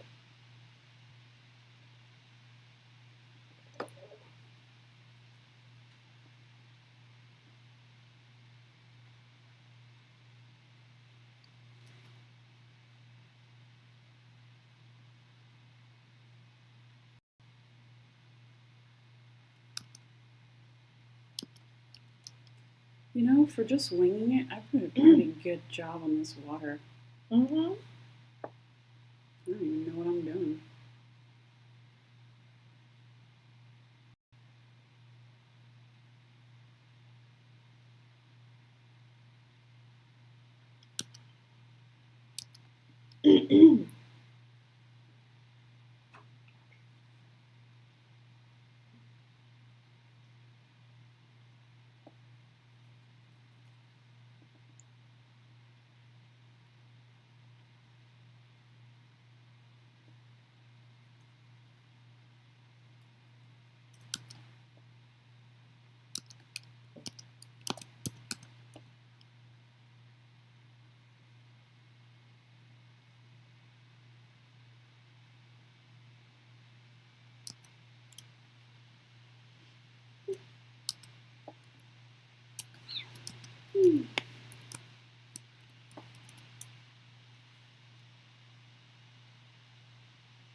Sketch has a question for me. What is it?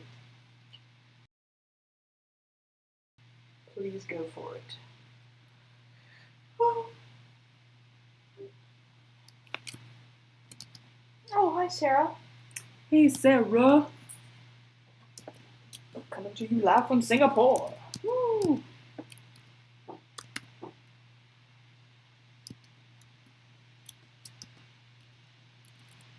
Oh, Sketch wants to know, there's a live write story you wrote some time ago about Marie and Catherine traveling together to salvation. Will you continue that story? I would certainly be happy to. It has long been in my plans to continue it. I do have some thoughts about what I could do with it. Maybe sometime soon I will pick that one up again, because I was very fond of it. I liked it too. I liked Magpie's cameo. Mm-hmm. I don't know that if it, I don't know if it would be canon. Mm-hmm. Then again, it's possible. It's possible. It's possible. Damn, I did a good job on that water. Look at that water. The best Beautiful. water I've ever drawn. Looks great, dear. Magnifique. Ooh.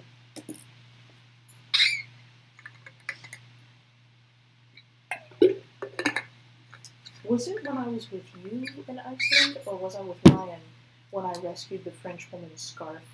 No, it was a hat. It was with Ryan. Okay, but I was in Iceland with Ryan last April, and we were trying to look at Fjall Sarlan,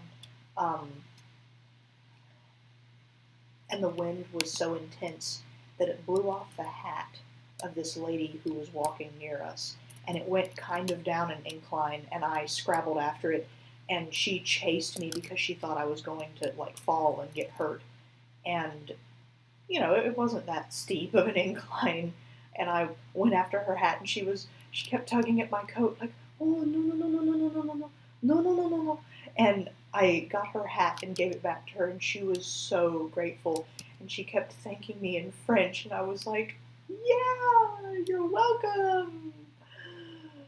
I don't speak much French. And she was so enamored of my company that when we got to the overlook to look at Fjall Sarlan, we were looking at it, and she looked at me, and she very much wanted to have a conversation about what we were seeing, but there was a language barrier, and she finally was just like, it is beautiful, because her English wasn't very good either, and I went, magnifique, and she was like, yes. This look on her face was utter joy, and she went, oui, magnifique. She was so cute. Cutie pie.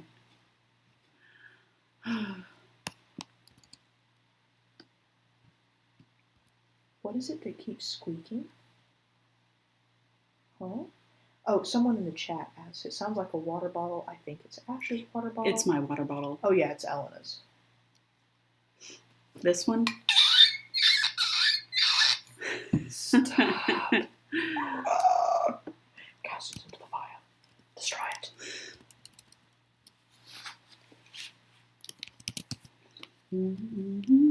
Oh.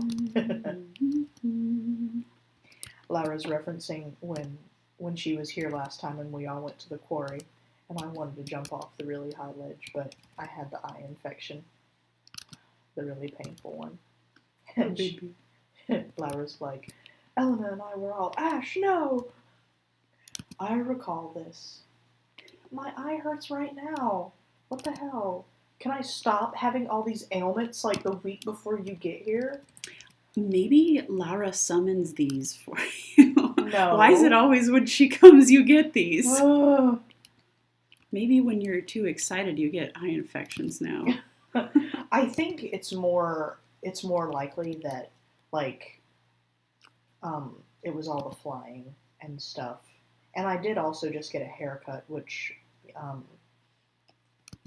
had little bits of hair falling into my face a lot, no matter how many times I tried to get them to go away.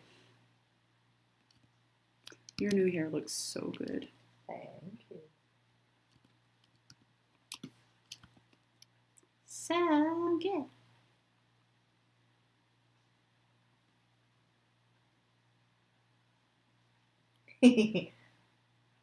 Laura said, no, you see, I come when she's sick to solace her with my presence. I see. Brother Nerd asks, who would be the most commonly sent out to bring witches to Eden aside from Pidge, Hawk, and Lark? I'd have to think about that one. I really would have to think about that. There might be a lot of characters that did it who aren't named. But it makes sense to send bird witches.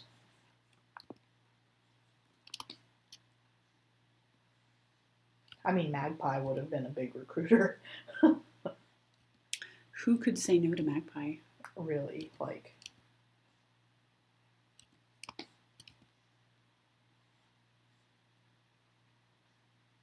Don't forget Clementine's freckles and stuff. It's kind of hard to draw the scar on her lip, but maybe you can manage it. Actually, would you see it from that side? No, you wouldn't. It's the wrong side. Okay. Then, never mind.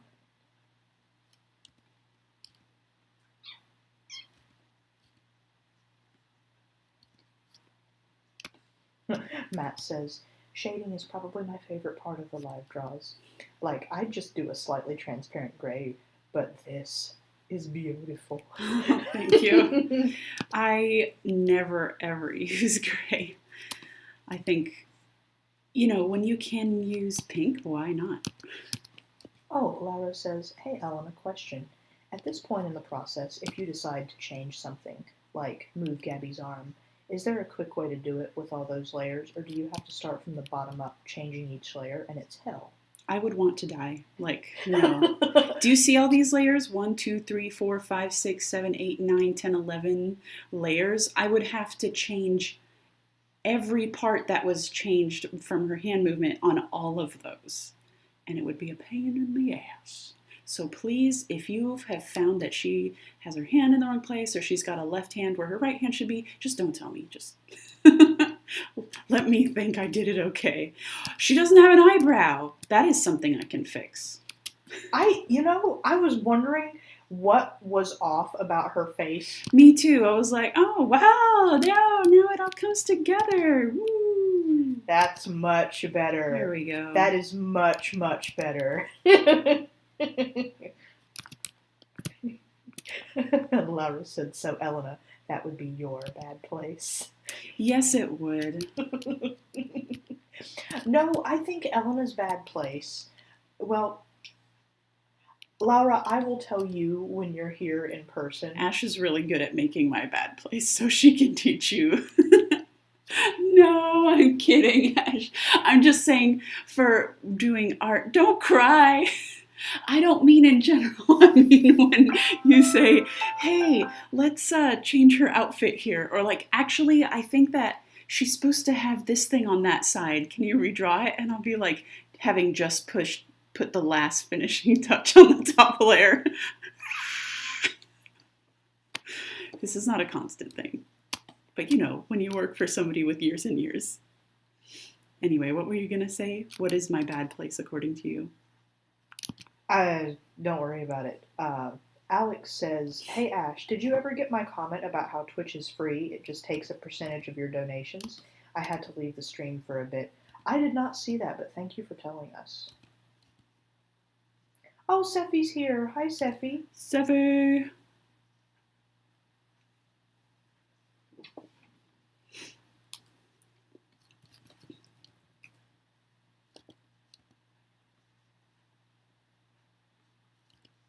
Oh, Sketch, I'm so sorry. I missed that question earlier. They said Oscar and Magpie had some kind of rivalry or something because Magpie flirting with Catherine and she responding to that flirting. No, I don't really think Oscar and Magpie had any kind of rivalry. Magpie was flirting with Catherine, but in all honesty, if Catherine had ever responded seriously, Magpie would have backpedaled so fast. Magpie is devoted to one woman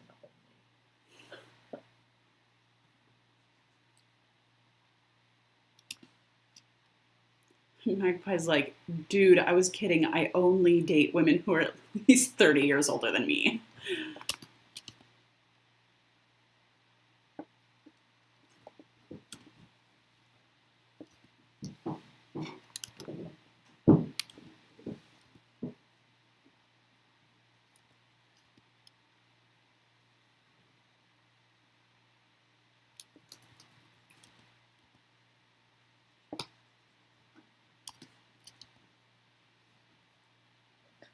Paulina said, now I'm curious, what would the bad place look like for the cast of Sister Claire?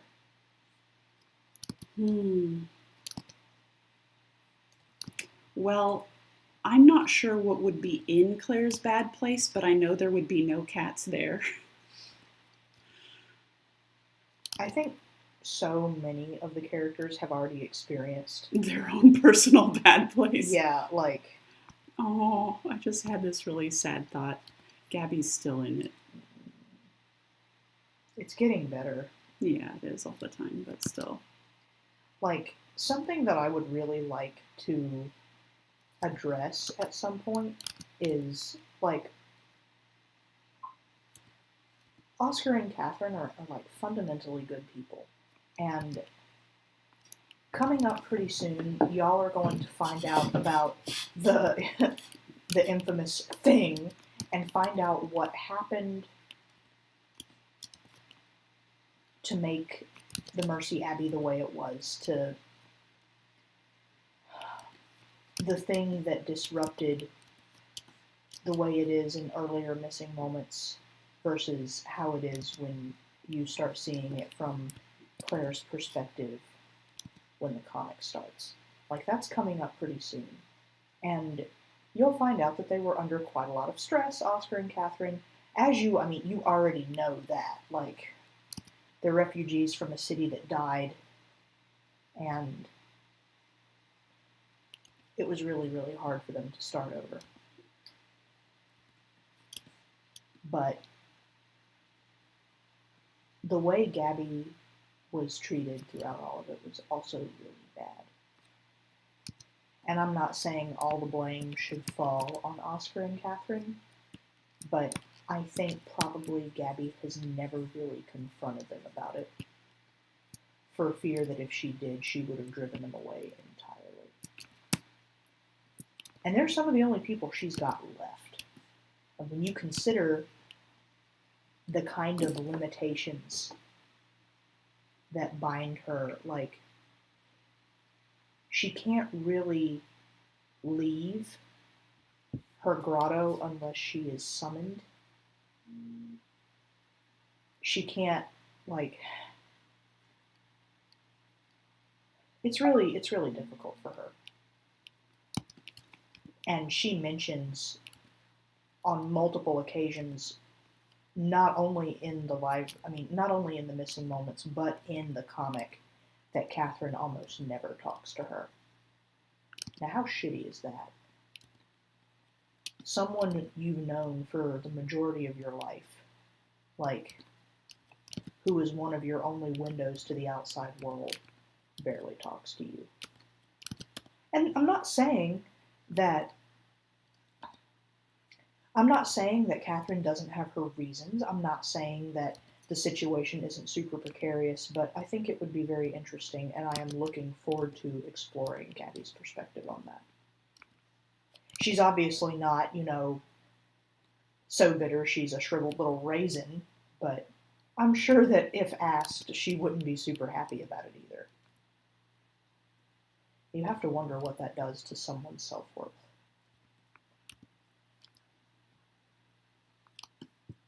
Not only that, but she was forbidden from talking to Claire, which is also pretty sad. Yeah.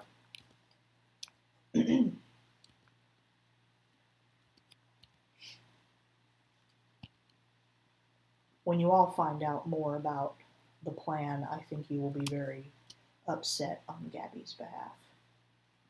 When you think about the role she played in it, how she originally appeared to Claire, do you think that would have been her first choice? Or even her 50th?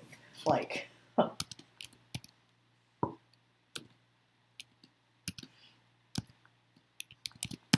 So I guess what I'm saying is, just you wait. Rosie, you're so cute. She's got a big clump of fur under her ear that we need to try to brush out. You mean a mat? I don't think it's quite a mat yet, but it could be. I had to cut a mat out of her fur earlier, under her armpit. I think I felt that one the other night, yeah. It was small, but I didn't want it to get any bigger, and it was already thick enough that I didn't think I could brush it out. Mm-hmm. The one at her ear might be like that. I haven't been able to feel it that much.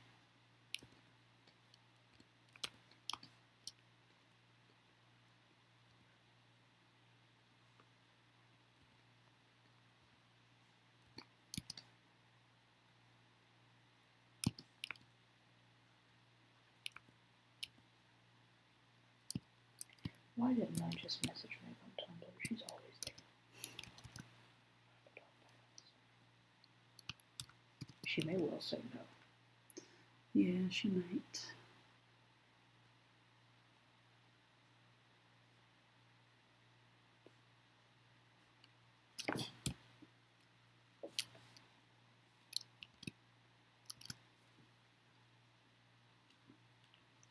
Is Sarah still there? Huh, it says she's there, but...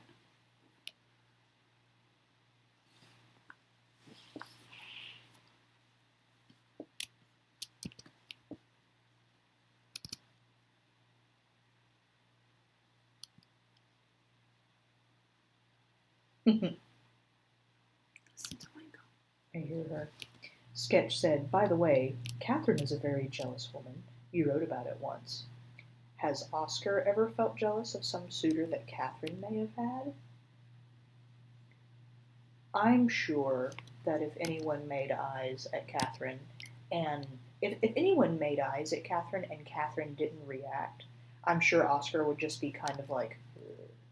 But if they actually made Catherine react, I think Oscar would be jealous. There's a pretty, I don't know if it's a super early live right. It's the one with the sex in it. I think that might have been the first Not Safe for Work one I did. It was back when we still lived at the Crest, so it was a while ago. But there's a live right that mentions Catherine meeting Lupo in Salvation, not in a sexy way. Like, they run into each other, and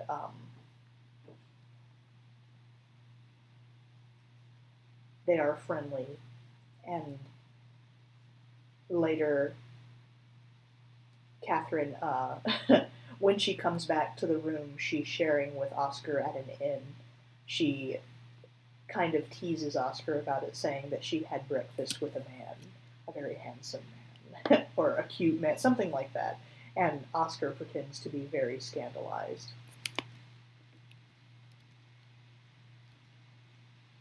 To be honest, I think that they're quite secure enough in their relationship that they wouldn't be immediately distressed by something like that. Yeah, like, or like, oh, you think that person's cute? Mm-hmm. I think rather than being angry at each other, especially if someone was persistent. Yeah, if somebody was like getting on their nerves when they obviously weren't interested, then I definitely think it's not even jealous. It would be like, hey, leave my wife the fuck alone. Or, like, I did a live write pretty recently that has someone who is very interested in Oscar and keeps sending her presents and stuff, and Catherine gets really angry at that other person because it is obvious not only that Oscar is taken, but that this is just like, it's too much. And I think that's a different sort of jealousy than the typical, like, I don't think Oscar and Catherine would ever snipe at each other.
Laura said, I haven't the faintest idea how the hell Eleanor knows where to put shading.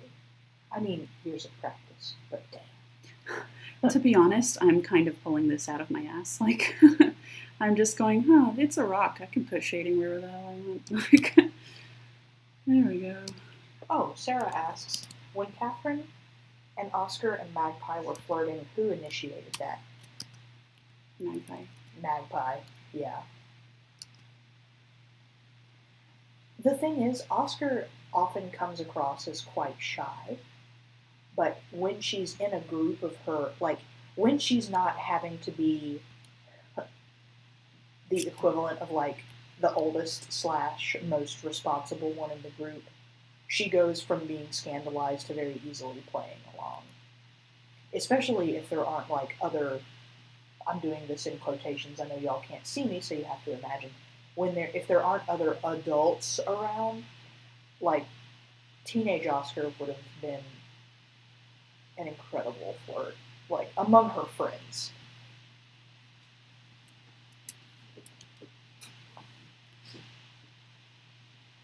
She would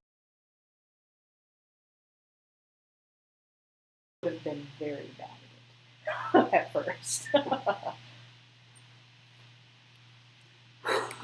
I just imagined Oscar saying, "Oh, you touch my tra-la-la. Oh, my ding dong." Jesus Christ. Could we not? There's something for your fan videos.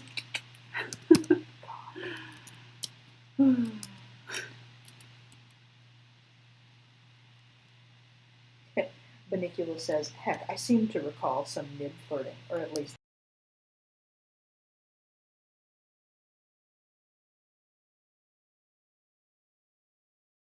that's how it looked to me. Do you mean Oscar flirting with you? Yeah, both, definitely.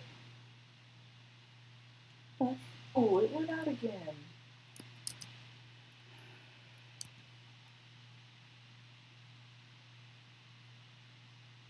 Let's see.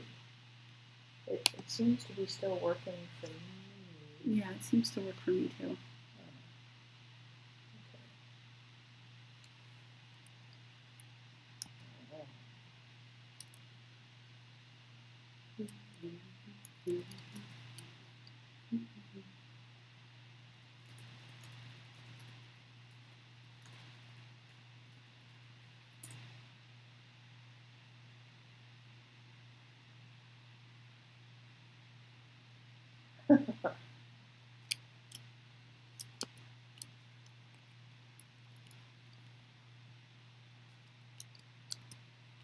Matt says, dude, that's been on my request for a live draw for ages.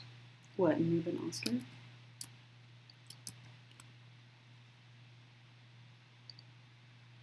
I'm waiting for him to reply. Oh, the lag is a little bit worse now. At least you're almost done. Mm-hmm. You are. Yeah. Yeah.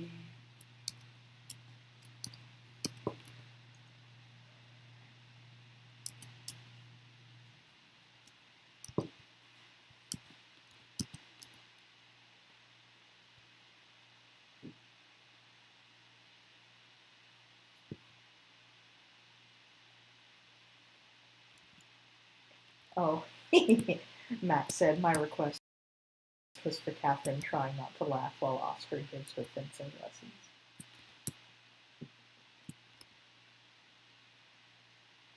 Is fencing like in quotes? Yeah, you didn't read that live, right? It was a long time ago. No, I'm sure I have. I do remember the first Not Safe for Work live, right? I remember that Sarah was too shy to read it.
Jamie says, any plans for a not safe for work live draw or live write soon?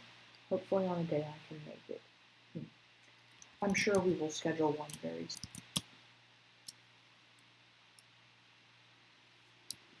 Oh, I still gotta shade her horns. Oh my God.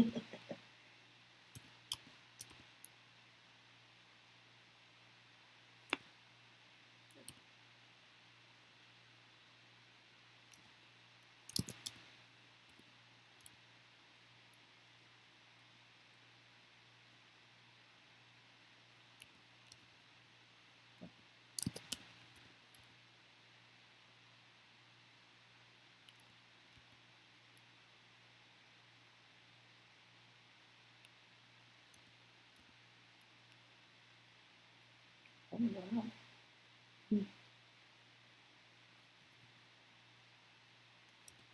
What?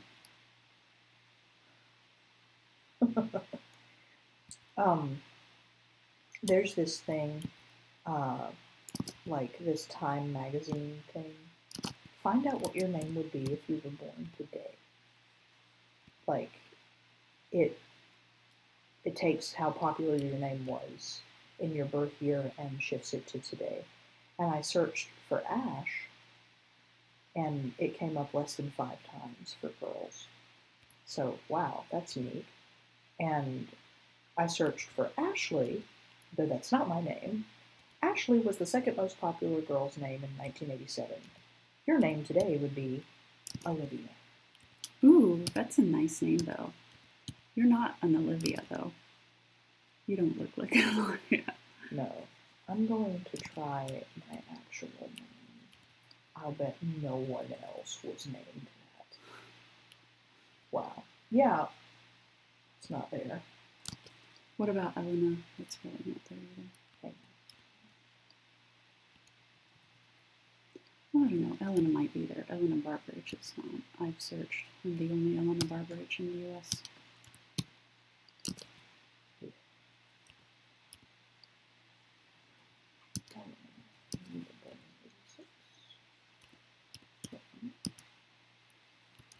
Oh, your name today, Elena, was the 343rd most popular girl's name in 1986. Your name today would be Candace. Ew! Sorry, apologies to anyone named Candace. Oh, but... no, wait, I'm sorry, I misread this. Cadence. Okay, Cadence is so much better. Oh my god, your name in 2015 would have been Ember. Ember. That's cool as hell. That is cool. Your name in the 1970s would have been Lenore. No. 1950s, Liana. Leon. Oh, 1940s, Minerva. Hey, that's not bad. Minerva. How come you get all the cool ones? Because my name is rare and special. But this is assuming I was born in the U.S., which I was not. So who knows? Look up Sarah. Give me 1 second. I was like, I need to probably check the chat for questions. Sketch asks, in Throne Matter, what kind of music would they listen to? And maybe was jazz one of them? Sure, I'm sure some people listen to jazz. There were some radio stations, even some from the mainland, like from Salvation and various other places. Radio was not unheard of, and people listened to all sorts of music. There are even some songs from the old world that survived.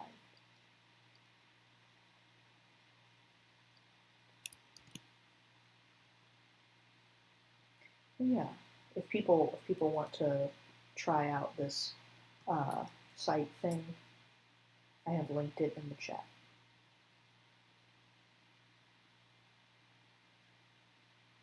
Okay, you want me to do Sarah? Oops, 96. Mm-hmm. I know, so old. 4th most popular girl's name. Sarah's name today would be Sophia. Hey, that's pretty. Mm-hmm. I like that name.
Oh, hey. Hmm.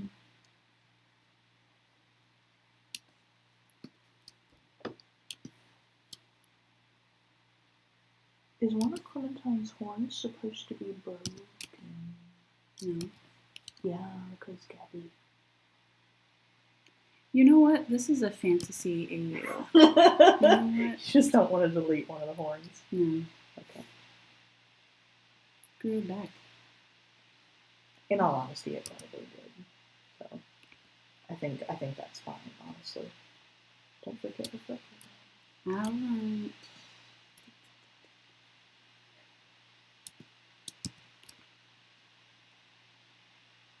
Oh, Alex says, hey, what are your guys' favorite webcomics? And are you following any right now, Ash and Eleanor? I follow some kind of on and off. Like, I don't always keep up with them as they come out, but I'll always come back and check them. I've been following Wildlife since it started. I actually think that's the only one I'm like following pretty closely right now. I have recently, Eleanor, you're the one who showed it to me. I read all of Vainglorious. Yes, that's true. I've been reading that. I love it. Like, It's only just started, but it's really good. Vainglorious is just, it's so great. It's about dragons. I follow... The humor reminds me a lot of mine, which Yeah. is why I really like it. Yeah, it reminds me of the humor that I'm able to inject into a lot of live writes sometimes. It reminds me of how I like to write the twins. I'm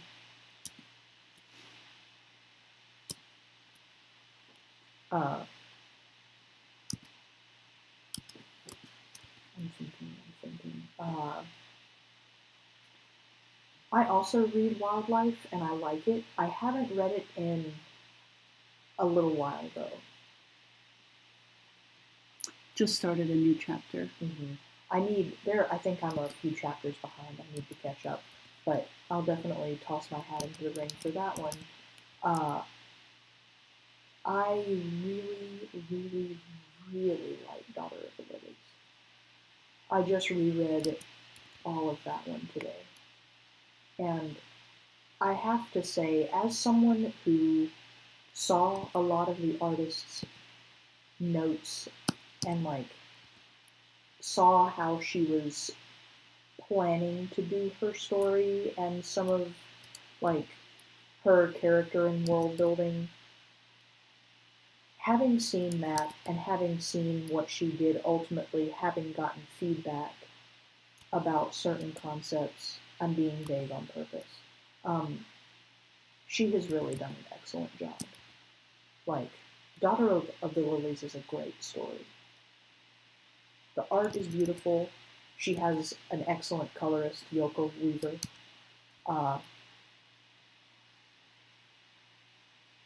Who I think, helps her pages pop. Just like, Elena does for Claire. It has its own, like, particular kind of radiance. I like the way her characters evolve throughout her story. It's been going on longer than I thought it had. Like, I remember when it started. I do too, but my brain had, like, pegged it as having started more recently than it did. But if y'all want to check out a really good webcomic, go read Daughter of the Lilies. It'll keep you busy, for a little while, and it's really enjoyable. The world building is nice. The creator is also super nice. There's a Discord for that fandom too. Oh, awesome. Yeah, I have never personally been to it. Like, I feel bad. I barely have any time to talk to my own fandom's Discord. It would feel a bit like cheating to go talk to another one. So,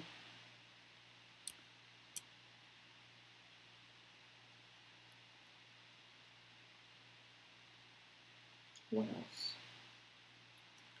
You might want to take the last questions because I'm just about done. Okay.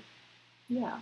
Oh, I want a couple more comics that I haven't, like, here's another one that I'm several chapters behind on, And Lyra did warn me that something happens in it that I'm not going to like, but I really liked Stand Still, Stay Silent, and I think I will probably continue to like it. The art is gorgeous, and it's the kind of story that really appeals to me. You all know I love post-apocalyptic stuff, and that is it there. And it ties in creepy monsters with magic, and it's good. That's some good shit right there. Right. Did you do her freckles? No, let me get to that. Freckles? You should put little scars. I know.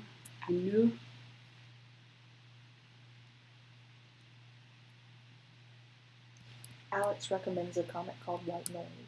It's really fun and presents a lot of interesting sides of war and people who are trying to live while war is going on. Oh, that does sound cool.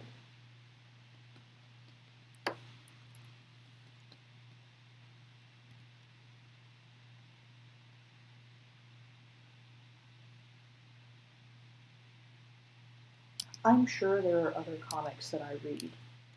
The thing about me with reading comics is that I have a comic recommended to me, or I find it, I read it all at once, like I devour it at the speed of light, and I really, really enjoy it, and then I forget about its existence for months, and then I go and find it again, and I'm like, The Thing! Like, I know I'm not the only one who does that. I have been meaning for a really long time to check out Prog Race. Elena said it was really good. It is a good one. You know, Sephi is recommending Monster Pulse, and I remember starting to read that when it was new Mm-hmm. and thinking that it was really good, and then I lost track of it. I want to go back and give it another shot. Mm-hmm. I've heard of both Demon Street and Star Trip, but I haven't checked those out yet. They're on my list. There's, one of the best things I think about comics is that you can appreciate them for so many different things. Like, sometimes they have a really great story. The art might not pull you in, but the story is just like, wow. And sometimes the story isn't even super, remarkable or anything, but the art is so beautiful that you just, you can't get over it.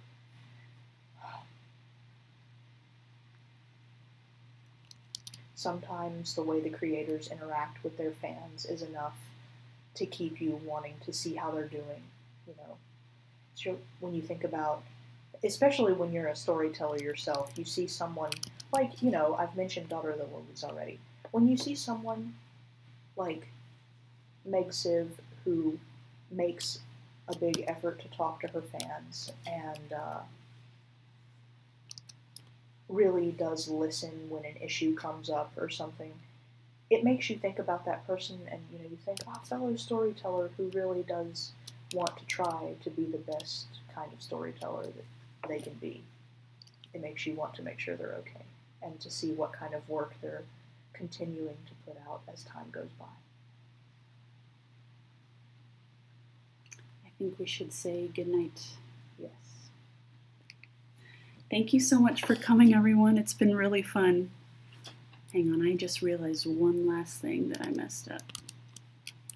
Did you do her freckles? Yeah, I did. You're just in the light. It's hard to see. Okay, yeah. Hang on a sec, though. I messed something up. This is really good, Elena. Thank you. A wonderful job.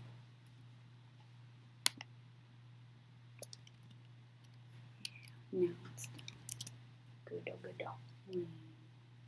Good. I will post this on Patreon imminently. Thank you for coming, and we'll see you guys soon. Good night.